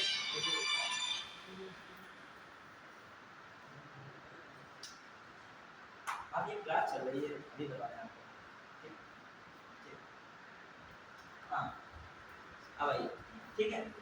हाँ अब देखिए, प्राण देशवंता का सिर्फ मनमाने ढंग से हो सकता है, ये बात हो गई। देखो मनमाने ढंग का मतलब क्या है, सिर्फ मनमाना ढंग का मतलब ये होता है कि इसमें विधानमंडल के कानून की बात नहीं कर रहे, कोई भी मनमाने ढंग से किसी की प्राण वगैरह नहीं ले सकता है। विधानमंडल कानून बनाकर ऐसा, लेकिन प्राण वगैरह स्वतंत्रता क्या कर रोक सकती है। लेकिन जो अगला वाद आया था, गोपालनवाद आया, इसके बाद आया गांधीवाद, इसमें कह दिया इन दोनों सुरक्षा मिलेगी, विधानमंडल के कानून से भी सुरक्षा मिलेगी और मनमाने ढंग से भी क्या मिलेगी, सुरक्षा मिलेगी। लेकिन किसके आधार पर इसको रोका सकता है, न्याय के आधार पर इसको रोका सकता है। न्याय के आधार पर सजा ही नहीं किसी को मिलेगी, प्रतिदंड ही नहीं मिलेगा। तो इसने किस पर फोकस किया कि मैं एक कीवर्ड लिख दूंगा, लिख रहा हूं मनमाने ढंग, मनमाने ढंग एवं, ठीक है, विधानमंडल के विरुद्ध, विधानमंडल के कानूनों के विरुद्ध सुरक्षा। वही जो सुरक्षा किसको, ये प्राण, ये वाला इसको सुरक्षा, क्लियर। प्लस जो है न्याय के आधार पर इसको न्याय के आधार पर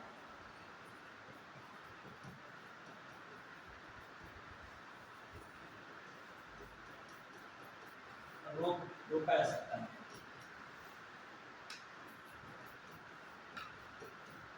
मतलब इस स्वतंत्रता को न्याय के आधार पर क्या किया सकता है, रोका सकता है। जो प्राण और दैहिक अधिकार है उसको किसके आधार पर रोका सकता है, न्याय के आधार पर, ना कि कोई कानून के आधार पर। मतलब इसमें सीधा पावर है सुप्रीम कोर्ट का, और जहां सुप्रीम कोर्ट हाई कोर्ट का पावर होता है, समझते हैं वो कैसा अधिकार है, मूल अधिकार है। क्योंकि मूल अधिकार में सीधा मतलब किसको पावर दी गई, सुप्रीम कोर्ट, और संसद चाहे तो अन्य कोर्ट को भी हो सकती है। वैसे भी संसद चाह रही है, इतना ज्यादा ही मिल गया है, क्या आगे चाहेगी, हर मतलब जिला न्यायालय को भी मूल अधिकार को संरक्षित करने का अधिकार मिला, तो व्यक्ति तुरंत कहाँ पहुंच जाएगा, किसी प्रकार का मूल अधिकार बाधित हुआ तुरंत कहाँ पहुंच जाएगा, यही अपना सत्र न्यायालय सीतापुर सपोज दैट, जब तभी तो अभी किसको पावर दी गई, केवल सुप्रीम कोर्ट और हाई कोर्ट। अब आइए समझ पाएंगे इस बात को, लिख लेंगे, इसमें ना लिखने वाला नहीं होता, बस एक समझने के लिए डाली, बस आपका नोट्स बस आप ही समझ पाओ, क्लास लिए हो सब समझ रहे तो काहे का नोट्स स्क्रीन में दे दो, खासियत है, फिर तो मार्केट में बिकने वाला नोट्स बहुत चल रहा है, ठीक है। चलिए अगला है, हम देख रहे हैं। अब देखो मेनका गांधी बाद में किसकी प्रकार क्षमता बताई गई। कई बार क्वेश्चन आया है कि विदेश जाने का अधिकार, ये किस वाद में बात प्रकट हुई थी, जो मूल अधिकार में इसको रखा गया, किस वाद में, मेनका गांधी वाद। अब आइए कुछ बात समझिएगा, जो ये मेनका गांधी वाद है, इसने कहा आर्टिकल 21 में बहुत सारे प्राण और दैहिक क्षमता में आते हैं।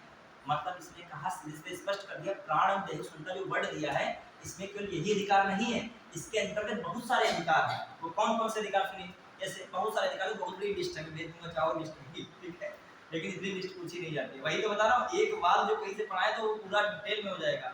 अब मेन जो पूछे गए हैं, एक बहुत उसमें से पूछा आता है कि स्वच्छ पर्यावरण में जीने का अधिकार, ठीक है, एक निजता का अधिकार, राइट टू क्या, प्राइवेसी, ठीक है, निजता का अधिकार हो गया। स्वच्छ पर्यावरण में जीने का अधिकार, स्वच्छ पर्यावरण संबंधित क्या मतलब, वायु स्वच्छ होनी चाहिए, जल स्वच्छ होना चाहिए, ये सरकार आपको उपलब्ध कराएगी। मतलब बात ये हो रही है कि ये होना चाहिए, ये आपका अधिकार है। प्लस जो डीपली जाए तो कोई कैदी को अकेले कारावास में न रखा जाए, इसका अधिकार, मतलब कारावास में कई सारे कैदी हों, ठीक है। हथकड़ी डालने के विरुद्ध भी अधिकार है इसमें। इतना ज्यादा प्राण देने के अधिकार दे दिया गया। फांसी में देरी होने के विरुद्ध भी क्या है, अधिकार है। फांसी में देरी वाला भी अधिकार है किसमें, आर्टिकल 21 में। किसने सब बताया है, आश्रय पाने का अधिकार। देखा होगा शेल्टर्स लगाए जाते हैं जहाँ ठंडक होती है, कुछ अजीब स्थितियां होती हैं, वर्षा हो रही है, शेल्टर्स लगाए जाते हैं कि लोगों को आश्रय दिया जाए, तो आश्रय पाने का भी अधिकार है। शिक्षा का भी क्या है, अधिकार है। खाने का भी अधिकार है। सोने का भी अधिकार। कोई को ये नहीं है कि सोने नहीं दे रहे हो 6 घंटा, उसको कह रहा मर जाएंगे, और नए जीने का अधिकार, सोने का अधिकार। तो ये सोने का भी इसको क्या मिला है, अधिकार है। अब ये ना अधिकार चक्कर में ना कि फिर सोते रह जाओ सारे एग्जाम निकल जाए, ये अधिकार पे टिके रह जाओ, ठीक है। हाँ आइए अगला अधिकार, कहीं भी इधर उधर जाने का, खासकर विदेश यात्रा करने का अधिकार। जैसे मेरी नेपाल की पहली विदेश यात्रा, मेरी नेपाल की पहली विदेश यात्रा, जैसे मैंने बोला मेरी पहली विदेश यात्रा, तो बच्चों के अंदर एक्साइटमेंट हुआ कि सर की कौन सी विदेश यात्रा पहली होगी। फिर हमने बाद में बता दिया मेरी नेपाल यात्रा।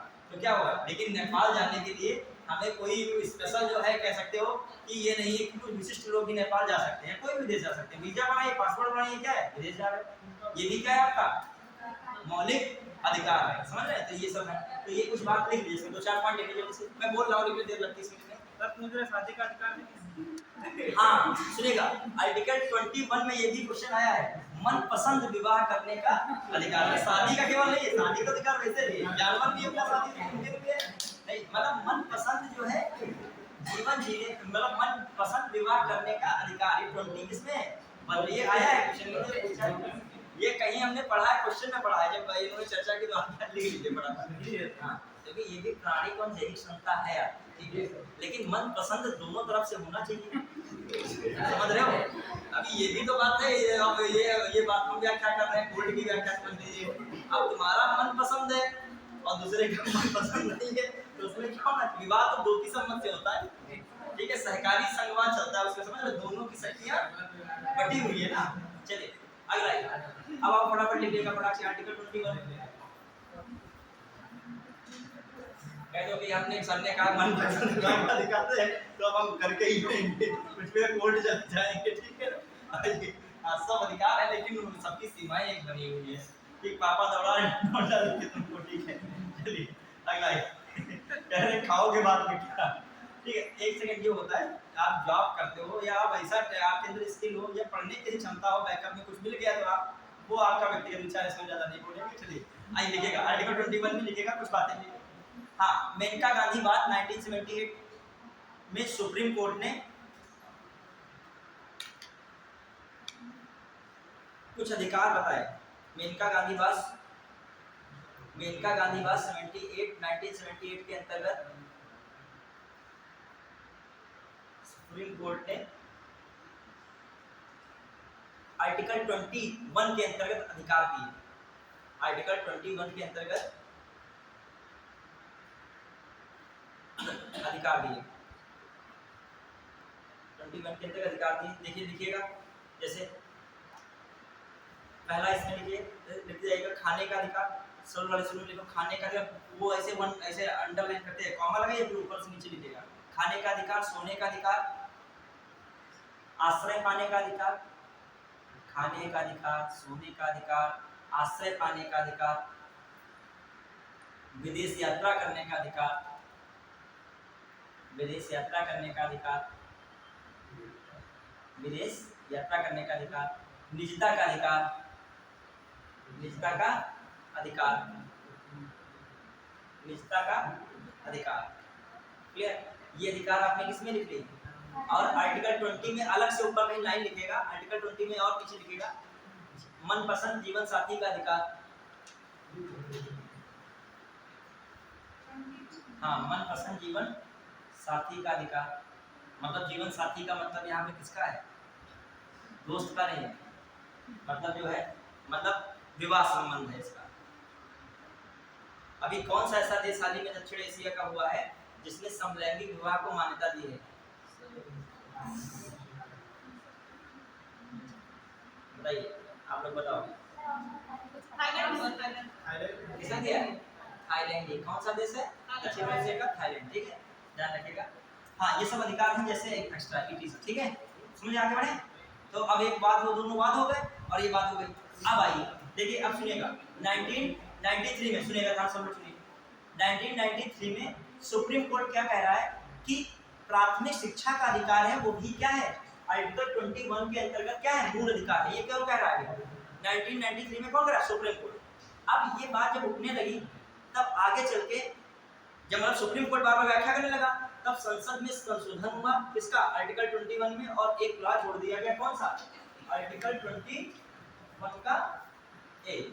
अभी उसमें शिक्षा का अधिकार लिख लिया, एक बार शिक्षा का अधिकार उस लाइन में लिख लेना, शिक्षा का अधिकार वो हालांकि इसमें भी है लेकिन शिक्षा का अधिकार किसमें है, देखो 21 में ए में तो है, लेकिन 20 में भी जब मेनका गांधी वाद आया सुप्रीम कोर्ट ने क्या किया, इस पर जोर दिया था। आपने क्या होता है ज्यादा संविधान में संशोधन तब होता है सुप्रीम कोर्ट पहले से इस चीज को कहने लगता है, बार बार कहेगा।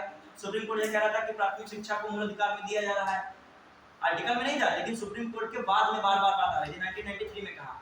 फिर सरकार ने सोचा क्या सही में सुप्रीम कोर्ट ने अपने आप कर दे कुछ इसमें, तो अपने आप को संविधान में क्या किया जाए, संशोधन किया जाए। किसको जोड़ दिया गया, 21 का। अच्छा उसमें स्वच्छ पर्यावरण में जीने का अधिकार लिखा था कि नहीं, लिख लिया। स्वच्छ पर्यावरण में पूछ सकता है कि अभी जो निर्भया कांड वाले थे जो आरोपी, उन्होंने कहा था कि दिल्ली में प्रदूषण बहुत है तो हमको जो है इस प्रकार के उससे क्या दिया जाए, इससे हमारा बचाव किया जाए, मतलब केस दूसरा बनाने जा रहे थे। उसमें क्या था, एक अपराध के लिए क्या होती है, एक सजा होती है, तो वो वाला मैटर दूसरी तरफ एनवायरनमेंट का जोड़ रहे थे, ठीक है। तो लिख लीजिएगा स्वच्छ पर्यावरण का में जीने का अधिकार, स्वच्छ पर्यावरण में जीने का अधिकार, क्लियर। इधर बहुत सारी फैक्ट्री लगा दी है किसी शहर में, बहुत सारा धुआं हो रहा है, आप लोग इसके लिए कह सकते हो कि यहाँ पर हम लोग अच्छे से जिंदगी जी नहीं पा रहे, क्योंकि क्या हो रहा है, वायु प्रदूषण हो रहा है, क्लियर। जल प्रदूषण भी होता है, जब किसी फैक्ट्री का मलबा इत्यादि पानी में जाएगा तो आर्सेनिक इत्यादि की शुद्धियां होंगी। हाँ अब लिखिएगा कौन सा आर्टिकल मैंने बोला, 21 का है, इसमें लिख लेगा निःशुल्क एवं अनिवार्य शिक्षा 6 से 14 वर्ष की लाइन लिखिएगा, 6 से 14 वर्ष के लिए, 6 से 14 वर्ष के बच्चों के लिए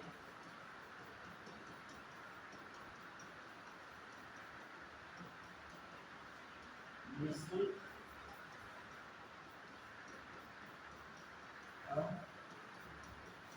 अनिवार्य शिक्षा, निःशुल्क एवं क्या है, अनिवार्य, ठीक है। अब देखो इसमें वहां जोड़ देगा उच्चतम एवं व्यावसायिक शिक्षा सहित। अभी इसमें केवल 6 से 14 वर्ष में क्या उच्चतम शिक्षा आ जाएगी क्या, नहीं है, क्या व्यावसायिक शिक्षा दी जाएगी। ये जो 6 से 14 वर्ष के बच्चों को व्यावसायिक शिक्षा दे, कैसे जो है बिजनेस करना है, ये क्या है, उनके तो अभी मूलभूत संकल्पनाएं बनाई जाएंगी, पढ़ाई संबंधित क्या है। फिर ये आर्टिकल 21 का हो गया, इसमें लिख देगा संविधान संशोधन में बार बार आता है, कौन सा है, सब लोग जानते हो, 86वां संविधान संशोधन को इंग्लिश में कॉन्स्टिट्यूशन अमेंडमेंट एक्ट, कब 2002 में इसको क्या कर दिया गया था, जोड़ा गया था। अच्छा इसको लागू कब किया गया था, कौन सा अधिनियम आया था, निःशुल्क एवं अनिवार्य शिक्षा अधिनियम कब आया था, 2009, लिखिएगा। इसके बाद ये बन गया तो इसके बाद क्या आया, निःशुल्क एवं अनिवार्य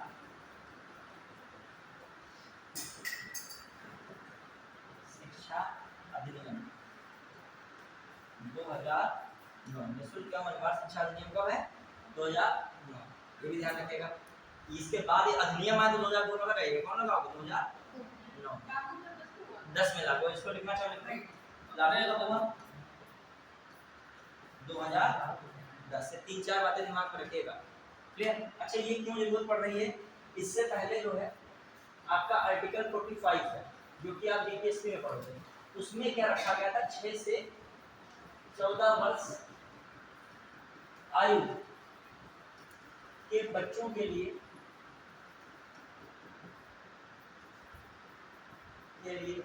राज्य शिक्षा का उपबंध करेगा, राज्य क्या करेगा, शिक्षा का उपबंध,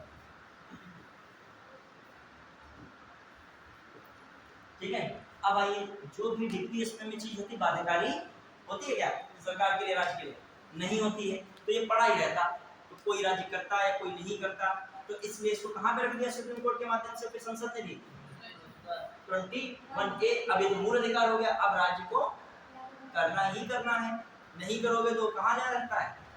सुप्रीम कोर्ट, हाई कोर्ट इसका प्रोटेक्शन देगा कि जो 6 से 14 वर्ष के लिए स्टूडेंट हैं वो भी चिल्ला रहे हैं, परेशान हो रहे हैं कि पढ़ना नहीं चाह रहा है, ये कौन सा अधिनियम ले आए हैं। अब अनिवार्य वर्ड लगा देगा वो क्या हम नहीं पढ़ना, ये क्या है, हम नहीं पढ़ना चाहते, नहीं अब मास्टर स्कूल में बाइक खड़ी करेंगे मान लीजिए, अब गांव में ढूंढने निकल पड़े स्टूडेंट लड़कों के, तुम आज एडमिशन किया था, आओ चलो पहुंचो जल्दी, ठीक पापा को फोन कर रहे हैं, बच्चे नहीं पहुंच रहे। अब शिक्षा व्यवस्था दूसरी तरीके की है, पहले शिक्षक को जो बच्चे वहां बैठे करते थे, अब वहां शिक्षक जो है बच्चों को पकड़ लाता है बहुत जगह पर। तो ऐसा है कि पापा कह रहे हैं नानी वहां चले गए, टीचर ने खूब स्टूडेंट को पढ़ाया छोटे और नानी वहां भाग गया वो। अब बताओ एक स्टूडेंट बढ़िया तैयार कर पाया, वो कहां भाग गया, और नानी में सब भूल भाग के फिराए हैं बैठे आके, ठीक है, कभी गेहूं कटेगा कभी धान, सब चलता ही रहता है। चले अरे मिड डे मील ना चले तो बड़ी स्थितियां क्या गाँव में हो सकती हैं स्टूडेंट के लिए। मिड डे मील में थोड़ा आइटम और सरकार को बढ़ाने चाहिए। अगला आर्टिकल 22 में देखिए फटाफट, तो देखिए इसमें किसकी बात हो रही है, दो बात आ रही है। एक आती है दंड विषय, पहले इसको पूरा लिख ले, गिरफ्तारी के संबंध में संरक्षण, गिरफ्तारी के संबंध में संरक्षण, गिरफ्तारी के संबंध में क्या संरक्षण। इसमें दो प्रकार की बात हो रही है, एक दंड विषय और दूसरी दंड विषय को भी थोड़ा कठोर होती है। एक कौन होती है, निवारण निरोध, कौन आता है वर्ड, निवारण निरोध, प्रिवेंटिव डिटेंशन, ठीक है, ये जनरल जो है अरेस्ट किया जाता है उसमें आता है, और ये क्या है, प्रिवेंटिव डिटेंशन। अब देखो दो में क्या अंतर है, पीसीएस जो वनडे एग्जाम में तो सीधे आ जाएगा, निवारण निरोध तथा दंड विषय गिरफ्तारी आर्टिकल 21 में की गई है। इस तरीके किस आर्टिकल में की गई, सीधे से 22, 21 इस तरीके का ऑप्शन देगा, 22 लगा दोगे। लेकिन पीसीएस क्या पूछेगा, कुछ लाइन बना के घुमा सकता है इसमें, क्या देगा, आर्टिकल 22 में गिरफ्तारी के संरक्षण के संबंध में प्रावधान किया गया है, ये दिया तो अच्छा लगा, ठीक है। फिर आर्टिकल 22 किसी निर्दोष अपराध, निर्दोष अपराध, किसी अपराध के लिए राज्य अथवा अतिरिक्त दंड से व्यक्ति को सुरक्षा प्रदान करता है। समझ पाए, मतलब उसने एक दिया ये स्टेटमेंट और फिर कहा व्याख्या करता है कि नहीं करता है। समझ पाए, व्याख्या क्या है, करता है, तभी तो ये रखा गया। मान लीजिए ये क्यों रखा, गिरफ्तारी के संबंध में संरक्षण की बात, आप गिरफ्तार अपराध के लिए आप गिरफ्तार हुए हैं, अब वाकई में अपराध किया है कि नहीं किया है, यदि किया है अपराध तो जिस प्रकार का अपराध है सजा भी क्या मिलनी चाहिए। देखिए बड़ा आपका सोचने का विषय होता है, अपराध के लिए क्या होती है, सीमा होती है। कुछ ऐसे अपराध होते हैं जो अपराध की सजा जितनी भी दी जाए कम हो जाती है, क्योंकि इसका प्रभाव क्या रहता है, बरसों तक चलता है। बरसों में एक अंदर लोगों के बीच में एक डर बैठ गया, वो एक ऐसा अपराध हो गया जो आगे अब नहीं भी जल्दी हो, लेकिन बहुत लोगों के वो डर ही क्या कर रहा है, उनको मानसिक और शारीरिक रूप से क्या कर रहा है, परेशान कर रहा है, प्रभावित कर रहा है। ठीक है, तो कभी भी जजमेंट होता है, इसे लिखा होता है 5 से 15 वर्ष की सजा। देखा है कभी जजमेंट में ये नहीं होता है कि एकदम एग्जैक्ट कितनी सजा, 15 वर्ष की सजा, ये नहीं होगा। हमें सजा में क्या होता है, फांसी तो बहुत अंतिम प्रक्रिया है, बहुत जनता सब बिल्कुल मामला हो जाए, वरना अपने वहाँ ऐसा फांसी सजा है ही नहीं, बहुत कम मिलती फांसी सजा। तो आपका ये जो देखा था दंड किस प्रकार का है, क्लियर। तो इसमें ये भी बात हो रही है दंड विषय कठोरता, मतलब आपका अपराध जैसा होगा भी अतिरिक्त दंड ना मिल जाए, समझ रहे हैं, तो उसकी बात हो रही है। अब आइए इसमें क्या हो सकता है, ऐसे कुछ ऐसे, इसका जो 22 का 1 है वो कहता है जो भी दंड मिलता है वो कोई आपराधिक कार्य या आपने कोई पैसा ऐसा संबंधित या सरकारी कर्मचारी संबंधित कुछ ऐसा किया है तो उस अपराध में रखा जाएगा। कौन, 22 का 1, उसमें केवल भारतीय नागरिक आते हैं, विदेशी नागरिक नहीं आते। लेकिन आर्टिकल 22 का जो दूसरा पार्ट है वो आपको इतना डीपली नहीं लिखना है, उसमें कहता है कि भारत के नागरिक ही नहीं, विदेशी नागरिक जिन्होंने भी यहाँ अपराध किया है उनको भी क्या मिलेगी, सजा मिलेगी। अब आइए जैसे दंड विषय में और कुछ प्रावधान है, सामान्य समझिएगा। इसमें आपको गिरफ्तारी का कारण बताना चाहिए। गिरफ्तारी किस आधार पर आपकी, इसकी बात कर रहा हूँ मैं, किसकी बात कर रहा हूँ, दंड निषेध। पहली बार मोटा ना समझिए, दंड निषेध के जनरल अरेस्ट में जो अरेस्ट होता है व्यक्ति वो किसमें आता है, बस। और ये भी बताओ तो चर्चा बाद में चलेगी। देखिए इसमें आपने कोई अपराध किया है तो उसके लिए आपको अरेस्ट किया जा रहा है, या अपराध की श्रेणी में अभी फाइनल नहीं हुआ लेकिन कुछ शिकायत वगैरह गई तो आप अरेस्ट किया जा रहा है, किसमें आ रहे हैं, इसमें आ रहे हैं। लेकिन आपके पास अधिकार है क्या, इसमें कह रहा है क्या मिल सकते हैं, एक तो आपको गिरफ्तारी का आधार होना चाहिए, सूचना देनी चाहिए गिरफ्तारी के आधार की सूचना। दूसरा, आप कोई व्यावसायिक परामर्शदाता, और सीधा सीधा मतलब है कोई वकील इत्यादि क्या है कर सकते हैं, क्या कर सकते हैं, वकील। समझिएगा इस बात को, वकील करने का अधिकार दिखाया कौन देता है, आर्टिकल 22 देता है, ठीक है। फिर आ जाइए तीसरी बात में क्या कह रहा हूँ, 24 घंटे के अंदर यात्रा में लगा समय जो भी है उसको भी जोड़कर उसी मजिस्ट्रेट के सामने प्रस्तुत होने का भी क्या है अधिकार है। मजिस्ट्रेट का मतलब दंडाधिकारी जो है, आप मतलब 24 घंटे के अंदर न्यायाधीश जो मजिस्ट्रेट होगा, आपने अपराध किया है कि यह गलत तरीके से आपको गिरफ्तार किया, उसके अंदर पेश होने का भी उसके सामने अधिकार है। क्वेश्चन है 24 घंटे के अंदर या 24 घंटे में यात्रा में लगा समय को जोड़ते हुए अपराधी व्यक्ति का दंडाधिकारी के समक्ष प्रस्तुत होना किस आर्टिकल में बात करता है, तो कौन सा आर्टिकल लगाओगे, 22, ठीक है। हाँ, हालांकि ये जो है पावर, हालांकि ये मैटर जो बहुत कम हो पाता है, लेकिन आपके पास ये अधिकार है 24 घंटे के अंदर जो मजिस्ट्रेट के समक्ष आपको प्रस्तुत होने का क्या है अधिकार है। फिर आइएगा, अब देखो संख्या इतनी ज्यादा होती है कि गिरफ्तारी में रोज कोई आया कोई चोर चपा, तो इतना ज्यादा जो है उसमें सिस्टम भी बन नहीं पाता है, लेकिन अधिकार है। प्लस वो चाहे तो 24 घंटे के अंदर आप यदि दोष मुक्त है तो आपको मुक्त भी कर सकता है, ये भी आपके पास अधिकार है। ये सारी बातें किस आर्टिकल में बताई गई हैं, एक तो आर्टिकल 32 भी बात करेगा रिट की, लेकिन और बातें गिरफ्तारी के संबंध में कौन बताई गई हैं, इसी ने। अब देखो मैं स्टेटमेंट दे रहा हूँ, आर्टिकल 22 के अंतर्गत गिरफ्तारी के संबंध में संरक्षण प्रदान किया गया है, पहली बात हुई। अगला सेंटेंस मैंने दिया, गिरफ्तारी के संबंध के संरक्षण से तात्पर्य किसी व्यक्ति को अतिरिक्त सजा न मिलना, साथ ही साथ वकील करने की, गिरफ्तारी का आधार की सूचना संबंधी तथा 24 घंटे के अंदर मजिस्ट्रेट के समक्ष प्रस्तुत होने का भी अधिकार मिलता है। तो ये बातें क्या हैं, पहली वाली बात सही है, दूसरी वाली बात आप अंदर पढ़ जाएंगे, क्लियर। अब आइए ये बात आ रही है निवारण निरोध। अरे निवारण निरोध से आप क्या समझते हो,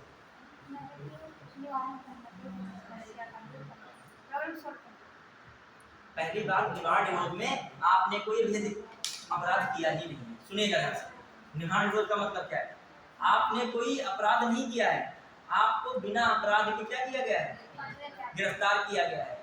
इस आधार पर गिरफ्तार किया गया कि भविष्य में आप क्या कर सकते हो, अपराध कर सकते हो, मतलब शक के आधार पे क्या गिरफ्तारी। इसमें आपको जो है वकील करने का अधिकार भी मैंने बताया दिया गया है, मतलब मुकदमा करना, वकील करना, ये पूरी जो सुनवाई प्रक्रिया सब है, लेकिन इसके अंतर्गत ऐसी कोई भी अधिकार नहीं है। मतलब बिना मुकदमा के आपको 3 महीने तक क्या रखा जाएगा, हिरासत में रखा जा सकता है। ये किसमें आएगा, मान लीजिए कि किसी व्यक्ति ने अभी अपराध नहीं किया, लेकिन इंटेलिजेंस गुप्तचर विभाग द्वारा पता चला है कि कोई बहुत बड़ा कांड होने वाला है, ये इसमें शामिल होने वाले हैं, सपोज दैट अमुक व्यक्ति, तो एनआईए के लोग गए, पुलिस वालों का साथ लिया, उठा के जेल में लिए गए, उसने अपराध नहीं कहाँ किया था, ये तो इसमें तो आया नहीं, तो इसमें तो वही है जो अपराध में आएगा, क्लियर। तो ये किसमें जाएगा, निवारण निरोध में, शक के आधार पर। इसमें भी लिख देगा, इससे क्वेश्चन आता है कितने महीने तक, 3 माह तक।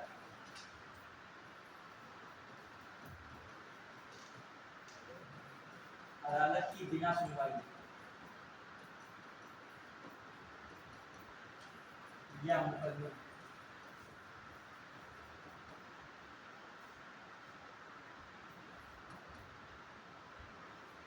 बिना मुकदमे की हिरासत में रखा जाएगा।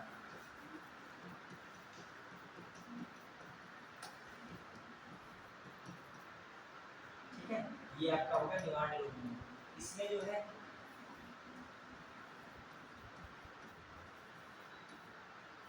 अपराध के लिए है, ठीक है, इसमें एक हिसाब से बिना अपराध का ही मैटर है। अभी क्या है, किसके आधार पर गिरफ्तारी है? शक के आधार पर। शक बहुत खराब चीज होती है, होती है कि नहीं भाई? जो शक है वो बहुत, और ये शक पैदा कब होता है? जब आप गलतियां अदा करते हो। जो व्यक्ति रोज गलत कार्य करता हो, मान लीजिए, और वो कहते हैं हमने कार्य छोड़ दिया है, तब भी उसके जो है शक रहेगा कि ये व्यक्ति इसका, मान लीजिए आप रोज देर से आते हैं, कुछ दुर्व्यसन कर लेते हैं, मतलब ड्रिंक वगैरह कर लेते हैं, तभी देर होती है। और मान लीजिए आपकी गाड़ी जाम में फंसी थी या गाड़ी पंचर हो गई थी, तो आप जब पहुंचते हो तो आप शक के दायरे में जरूर होगे। क्लियर? सबसे पहला आपका जो है चेक किया जाएगा कि आपने दारू किया है कि नहीं किया। ठीक है, शक बड़ी खराब है। आइए ध्यान देगा। अब बताओ, ये शक के आधार पर गिरफ्तार किए गए, इनको मारा पीटा भी जा सकता है, क्योंकि शक में जो है बहुत सारी प्रक्रियाएं होती हैं उगलवाने की, कि आपने किया है या नहीं किया, तो उसमें मारपीट का भी एक वो प्रक्रिया आता है। तो उसमें पूछा जाता है, बहुत सारे पॉलीग्राफ टेस्ट होते हैं कि आपको चेक किया था कि आप झूठ बोल रहे हो, क्या बोल रहे हो, सच बोल रहे हो, बहुत सारे टेस्ट होते हैं। तो चलिए, तो वो एक आता है, कौन सा ये बहुत वर्ड करते हैं, नार्को टेस्ट भी होता है। एक कौन होता है जो ऐसे उंगली को करके, मतलब आपका दिमाग जो है, नार्को टेस्ट नहीं, एक और होता है, याद नहीं आ रहा हमें, चलिए कोई बात नहीं, उस एथिक्स में इसका वर्ड यूज आया था कुछ। ठीक है, मतलब आपका दिमाग जो है बिल्कुल शांत अवस्था में ले जाएंगे पहले, और फिर आप अपने आप जो क्या कर सकते हो, सच बोल सकते हो। आपकी हार्ट बीट से भी चेक किया था कि आप सच बोल रहे हो, क्या कर रहे हो, झूठ बोल रहे हो। चलिए वो तो बात की बात है। आइए अगला कौन सा आर्टिकल है? 23, बहुत इंपॉर्टेंट है 23। अब देखिए इसमें आइए क्या क्या इंपॉर्टेंट वर्ड है। हर एक पॉइंट में एक क्वेश्चन जरूर पूछूंगा, ठीक है, बना के, पहले आप समझिए, और आप भी पढ़ा के उसको क्वेश्चन फॉर्म में बनाया जरूर करो हर टॉपिक को, कि मतलब कठिन कैसे बन जाएगा इसका। अब 23 में देखिए क्या बात कर रहे हैं, सब लोग जानते होंगे इसकी बात कर रहे हैं। एक तो मानव दुर्व्यापार, मानव किसकी दुर्व्यापार, दुर्व्यापार हो गया, फिर बलात् श्रम,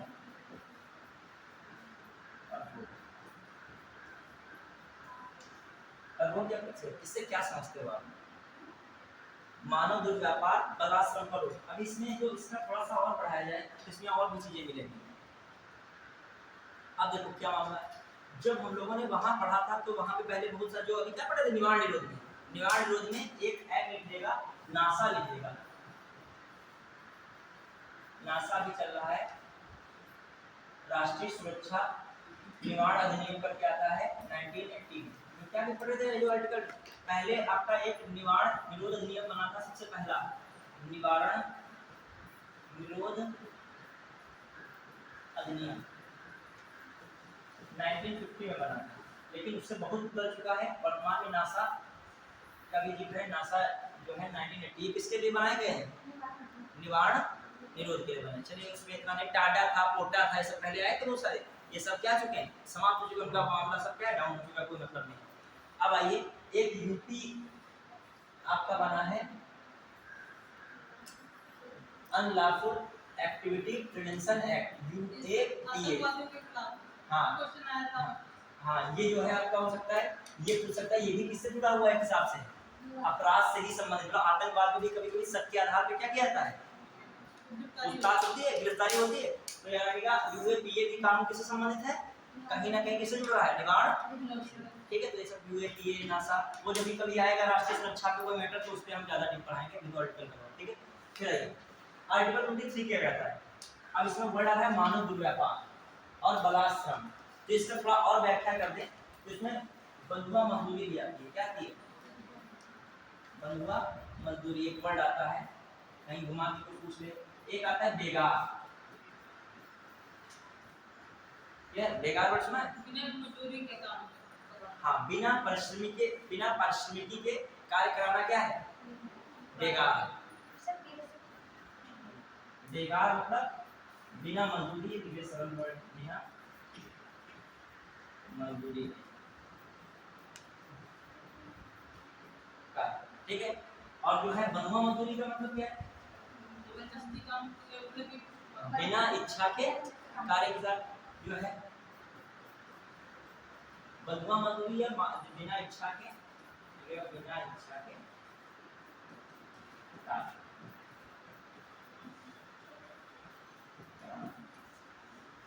अब बंधुआ पढ़ाई तो नहीं कर रहे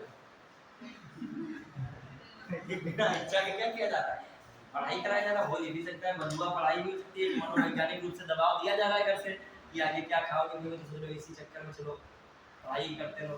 ये नहीं, आप जो है बंधुआ वाली कोशिश ना करो, आप अपनी इच्छा से करो, ठीक है। अब आइए आप समझना ये सब वर्ड सुन सकता है कि बंधुआ मजदूरी, बेगार या बिना इच्छा के कार्य कराना, बंधुआ मजदूरी या आपका जो है बिना परिश्रमी के, ये वर्ड ना दे, कह दे ये वर्ड दे, बिना इच्छा के कार्य कराना, ठीक है, बिना परिश्रमी के कार्य कराना, इत्यादि की बात किसमें हुई है, आर्टिकल 23। अब आइए इसमें मानव दुर्व्यापार से क्या समझते हो, इसमें जो बात की जाए, देखिए क्या बात कर सकते हो मानव दुर्व्यापार से। पहली बात तो महिलाओं बच्चों, खासकर किसको यहाँ पे डाल दिया जाता है, महिलाओं बच्चों को वस्तु के समान क्रय विक्रय पर रोक लगाना, मतलब वस्तु के समान क्रय विक्रय जो हो तो क्या कहा जाए, रोका जाए। तो ये बात आ रही है महिलाओं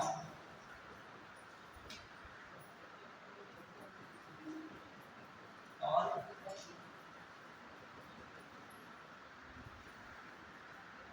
वस्तु के समान, वस्तु के समान क्रय विक्रय पर, मतलब खरीद और क्या करते, बेचने पर इत्यादि रोक है। फिर आ जाइए अगली बात क्या की जा रही है, महिलाओं और बच्चों के अनैतिक दुर्व्यापार जिसमें वेश्यावृत्ति भी क्या है, शामिल है, उस पर भी क्या है, ये रोकने का कार्य करता है। तो क्वेश्चन आ जाए कहीं वेश्यावृत्ति पर रोक जो है बात कौन सा आर्टिकल घटा है, आप तो बस मानव दुर्व्यापार पढ़े करो, ये कहां से आ गया, प्रकट हो गए, इसमें आ रहा है आर्टिकल 23।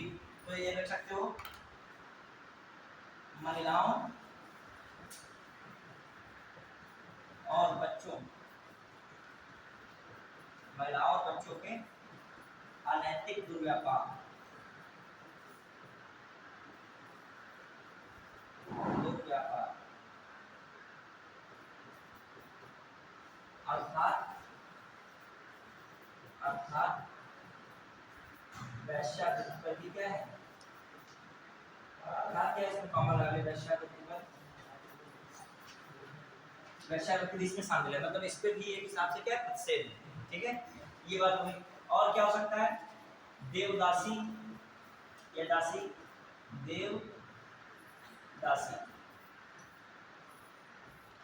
बहुत जगह महिलाएं होती हैं दास के रूप में रहती हैं, गुलाम के रूप में रहती हैं। देवदासी तो यहाँ वहाँ पे दक्षिण में होती है, वो देखो वो अब सुनेगा, ये होता है देवदासी में, अब कोई वो फोर्सफुली नहीं करा सकता है, आप किसी के पैर दाबने लगे जाके, आप किसी की सेवा करने लगे जाके दासी बन के, तो इसमें कोई नहीं करता, आप अपनी क्या कर रहे हैं, इच्छा से, आपको फोर्सफुली कोई भी कार्य नहीं कर सकता। आप कहीं भी जाएं, कोई भी धार्मिक मामले में जाएं, तो देखते हैं वहाँ लेडीज बहुत सारी सेवा वहाँ में लगी रहती है। अब आप ये नहीं कह सकते हो कि आप काहे कर रहे हो, भगावा दे सकते हो, ठीक है। हाँ, फोर्सफुली यदि कोई कर रहा है तो कंप्लेंट कर दे तो आप क्या कर दिए जाएंगे, पहले होता था, पहले था देवदासी प्रथा, खासकर साउथ के टेंपल से मिलती थी, वो हिस्ट्री का विषय था, ठीक है। फिर दास, फिर एक और पॉइंट है कौन, दास, ठीक है। चलिए अब मान लीजिए आसाराम बापू का मामला रहा, ठीक है, उसमें भी बहुत सारी चीजें रही होंगी। अब महिलाएं बहुत सारी, देखो उन्होंने गलत कुछ किया भी होगा, लेकिन बहुत सारी महिलाएं ऐसी भी होंगी अपनी इच्छा से शुरू में गई होंगी, मतलब बहुत सारी सेवा भाव करने के माध्यम में अपनी इच्छा से गई होंगी। बहुत सारे आप देखोगे, बहुत प्रतिष्ठानों में, बहुत सारे धार्मिक कार्यों में, बहुत जगह पे ऐसा मामला देखने को मिलता है कि महिलाएं बहुत जगह क्या करती हैं, अपनी इच्छा से जाती है। और अभी इच्छा से कोई महिला उस वे में जा रही है, आपको पता है कि भविष्य में इनका भविष्य क्या है, अंधकार में है, आप रोकने का प्रयास करो, आप सबसे बड़े शत्रु बन जाओगे, उससे बन जाओगे नहीं, सबसे बड़े शत्रु, पाए का चक्कू उनको वोट डालेंगे, ये हमारा जो है सबसे बड़ा द्रोही व्यक्ति है, ये पुरुष के विरुद्ध, ये महिलाओं के विरुद्ध रहने वाला आदमी है, और आपको अंदाजा है, तो ऐसी स्थिति में आप क्या कर सकते हैं। चलिए आइए, एक जो आपका एक हो गया, दूसरा पॉइंट है और तीसरा पॉइंट है, और सुनिए चारों पॉइंट की बात किस आर्टिकल में भी ध्यान रखिएगा, बस चारे पॉइंट, पांचवा नहीं पॉइंट बता रहा हूँ, किसमें बात की गई है, आर्टिकल 23 समझ पाए, बस अब यही तक। अब आइएगा, एक इसमें आता है अनैतिक दुर्व्यापार अधिनियम, लिखना चाहिए, लिखिएगा, इसके आधार पे क्या बना था, अनैतिक दुर्व्यापार, दुर्व्यापार अधिनियम, अब 19 1956 में क्या बना था, यही इसी पे बना था इस लाइन पे। क्या मैंने बताया, नैतिक दुर्व्यापार का प्रतिबंध। क्या है नैतिक दुर्व्यापार अधिनियम 1950। ऐसे भी आता वैश्यावृत्ति पे भी इसी से रिलेट करता है। तो हाँ, वो तो हमने लिख दिया नैतिक दुर्व्यापार पर किसमें आ गया है, अब वैश्यावृत्ति पर रोक है, जबरन वैश्यावृत्ति पर रोक है। अब देखो यही चीज समाज में है, मैंने बताया ना, इच्छा से सब कुछ क्या है, आपको स्वतंत्रता है ना, वही बातें आ जाती हैं, और वही स्वतंत्रता कहीं ना कहीं बहुत क्या साबित होती है, अपराध में शामिल हो जाती है। ठीक है, चलिए बताएं, बहुत चीजें होती है 100% सही नहीं होती, स्वतंत्रता भी मिलना बहुत ज्यादा क्या है, उचित नहीं है। स्वतंत्रता एक जगह सर्वांगीण विकास में क्या है, आपकी सहायक है, एक अस्वतंत्रता सर्वांगीण विकास के ह्रास में क्या है, सहायक है, हानिकारक है, समझ सहायक ही कह लीजिए। आपका भविष्य खराब हो रहा है, आप बचपन से, आपको बचपन से स्वतंत्रता मिल जाए, क्लास 1 में आपका मन होगा कि सही से पढ़े, हर टाइम गाली देने का मन होगा, जहाँ देख रहे हो उसकी सीख लोगे, और मम्मी तो थप्पड़ ना लगाए तो जीवन में गाली देते रहोगे, तो स्वतंत्रता क्या जरूरी है, नहीं, स्वतंत्रता जरूरी है जहाँ तक विकास आपका हो रहा है। ठीक है, चलिए अगला अब जो हम लोग देख रहे हैं, ये हो गया एक अधिनियम लिखेगा, बंधुआ मजदूरी अधिनियम 1976 से पूछ सकता है, बंधुआ मजदूरी अधिनियम, बंधुआ ये पूछा भी गया है, बंधुआ मजदूरी अधिनियम कौन है, 1976 पूछना है, बंधुआ मजदूरी अधिनियम 1976 किस आर्टिकल पे आधारित था, 23।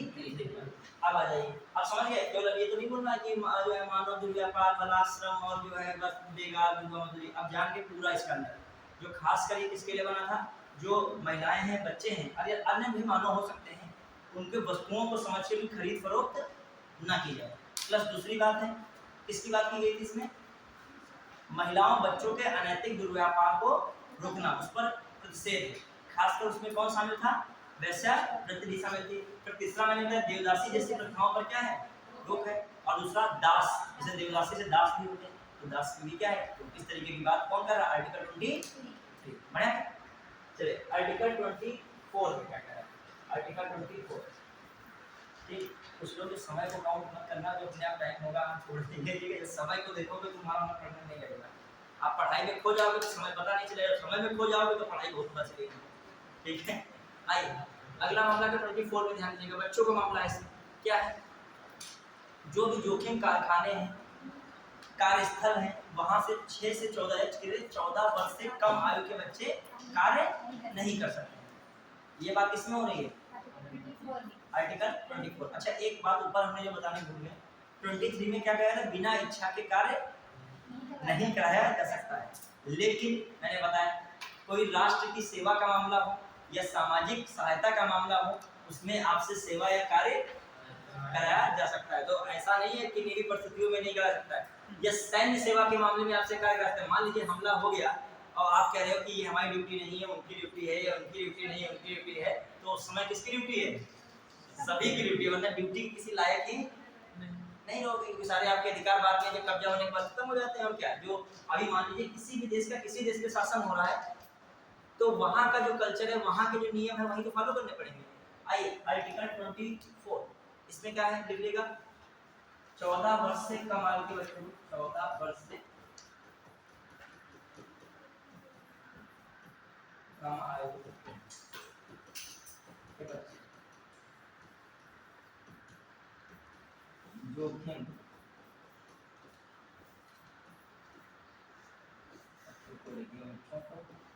जोखिम कार्यों,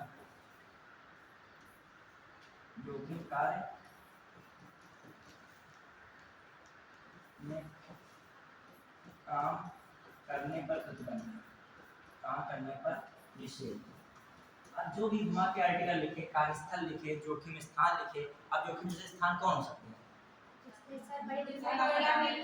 कोयला की खान हो गई और सीमेंट की फैक्ट्री है, ठीक है, बहुत सारे ऐसे कार्य हैं जहाँ पर जो है, जो चमड़े की लेदर फैक्ट्री है, उसमें बच्चे काम करें, ठीक है, तो ये सब चीजों पे है। अब आइए इसमें एक अधिकार आया था, कौन था उनका, बाल अधिकार। एक पहली बात, एक अधिनियम बना है 2005 को, बताएगा, बाल अधिकार संरक्षण आयोग या बाल अधिकार संरक्षण अधिनियम 2005, याद है किसी का, उसी पे क्या बनाया गया है, बाल अधिकार संरक्षण आयोग, सुना है नाम किसी ने, बाल अधिकार संरक्षण आयोग। बाल अधिकार संरक्षण आयोग है, एक वैधानिक आयोग है, क्या है लिखेगा तो बाल अधिकार संरक्षण अधिनियम 2005, बाल अधिकार संरक्षण अधिनियम 2005। इसी पर क्या होना है, बाल अधिकार संरक्षण आयोग, बाल अधिकार संरक्षण आयोग बना हुआ है, ठीक है। तो बाल अधिकार संरक्षण आयोग कहीं ना कहीं किसकी बात करता है, कौन सा आर्टिकल से रिलेटेड है, आर्टिकल 24, बढ़िया है। अब आइए एक और लिखेगा, बाल श्रम निषेध एवं विनिमय अधिनियम 1986 आया था, लिखेगा बाल श्रम निषेध व विनियमन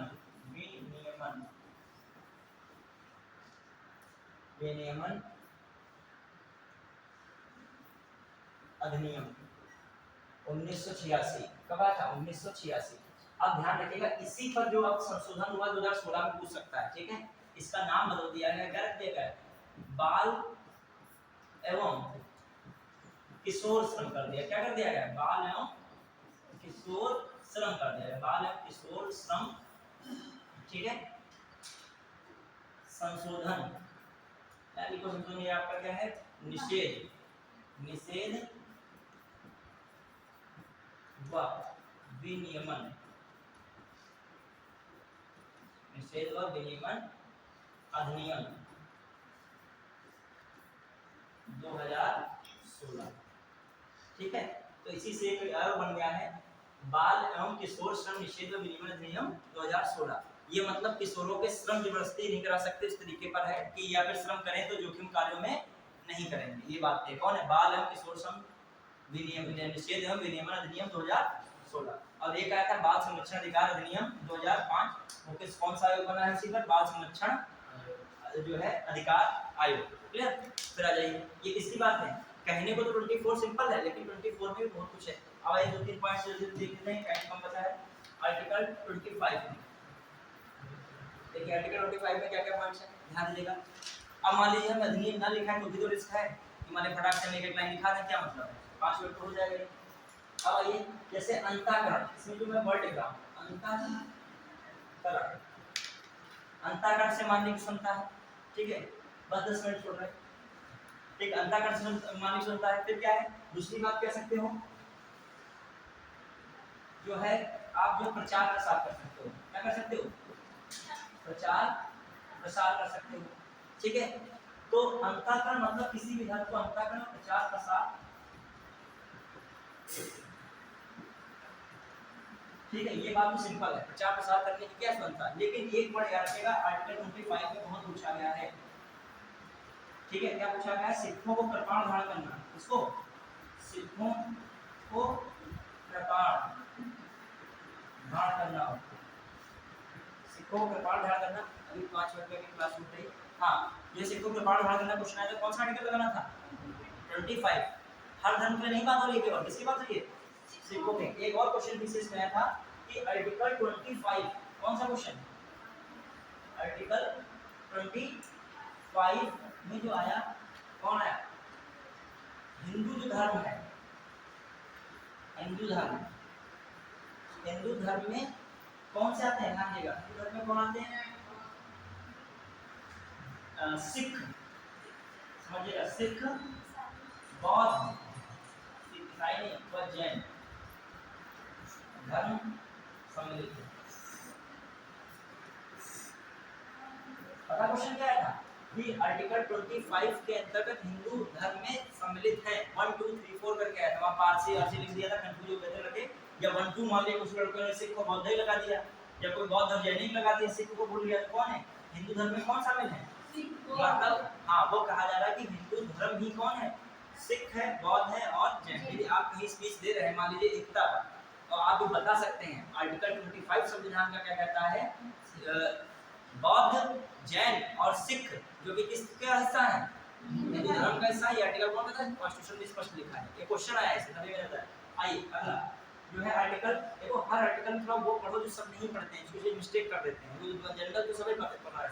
अब यहाँ थोड़ा सा लिखिएगा जल्दी में, टाइम का मेरे पास 26 में लिखेगा क्या है, धार्मिक मामलों के प्रबंधन का अधिकार। पता है धार्मिक मामलों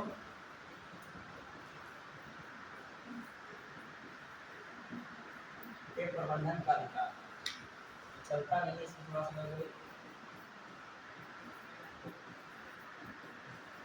अब आइए मैं बोल रहा हूँ अपना लिख लेगा। धार्मिक मामलों में जब केशवानंद भारतीवाद हुआ था तो केशवानंद जी जो थे किसके आधार पर गए थे लड़ने सुप्रीम कोर्ट में, धार्मिक मामलों के अधिकार पर। तो ये आर्टिकल इंपॉर्टेंट था, लिखेगा।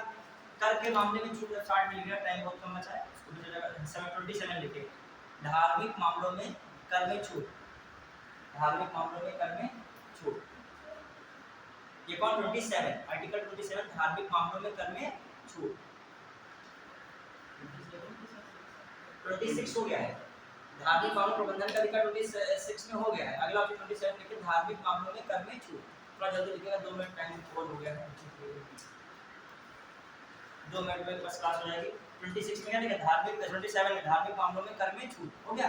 अगला 28 लिखिएगा फटाक से, 28 ये किसको बढ़ावा देता है, धार्मिक शिक्षा को बढ़ावा देना है। लिखिएगा तेजी से लिखिएगा, धार्मिक शिक्षा को बढ़ावा देना। मान लीजिए 2 मिनट बचे हैं इसमें और एक क्वेश्चन बचा है। धार्मिक मामलों में क्या बना है, धार्मिक शिक्षा को बढ़ावा देना।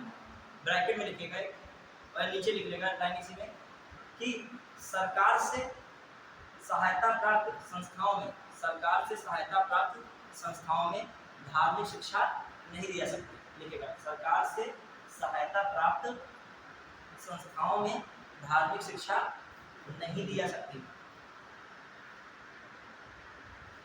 नहीं दी जा सकती, जबकि निजी संस्थाओं में धार्मिक शिक्षा दी जा सकती, जबकि निजी संस्थाओं में धार्मिक शिक्षा दी जा सकती है। ठीक है, अब आइए लिखेगा 29 लिखेगा 29 लिखेगा, अल्पसंख्यकों के हितों का संरक्षण। फास्ट लिखेगा, अल्पसंख्यकों के हितों का संरक्षण। लिखिए 29 अल्पसंख्यकों के हितों का संरक्षण। इसमें एक लाइन लिखेगा, लिपि, बस 2 मिनट में क्लास समाप्त हो गई बस। हाँ लिखेगा, लिपि भाषा एवं संस्कृति का संरक्षण। लिपि भाषा एवं संस्कृति का संरक्षण किसको मिलता है, ब्रैकेट लिखो अल्पसंख्यकों, ब्रैकेट लिखेगा अल्पसंख्यकों, लिपि भाषा संस्कृति का संरक्षण। थोड़ा तेज नहीं लिखते बच्चों, स्वीकार थोड़ा तेज लिखते हैं।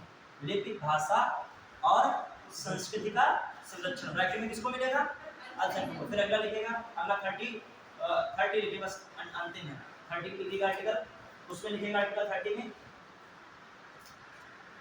अल्पसंख्यकों द्वारा अपने शैक्षणिक संस्थाओं के संचालन एवं स्थापना, अपने शैक्षणिक संस्थाओं की स्थापना, अल्पसंख्यकों द्वारा अपने शैक्षणिक संस्थाओं की स्थापना एवं संचालन करने का अधिकार, स्थापना एवं संचालन करने का अधिकार। और आर्टिकल 32 लिखने का लास्ट है, आर्टिकल 32 संवैधानिक उपचारों का अधिकार। बनेगा किसी क्लास में बता देंगे, वरना सुप्रीम कोर्ट और हाई कोर्ट जब पढ़ाएंगे तो इसका विशेष हम क्या करेंगे, चर्चा करेंगे।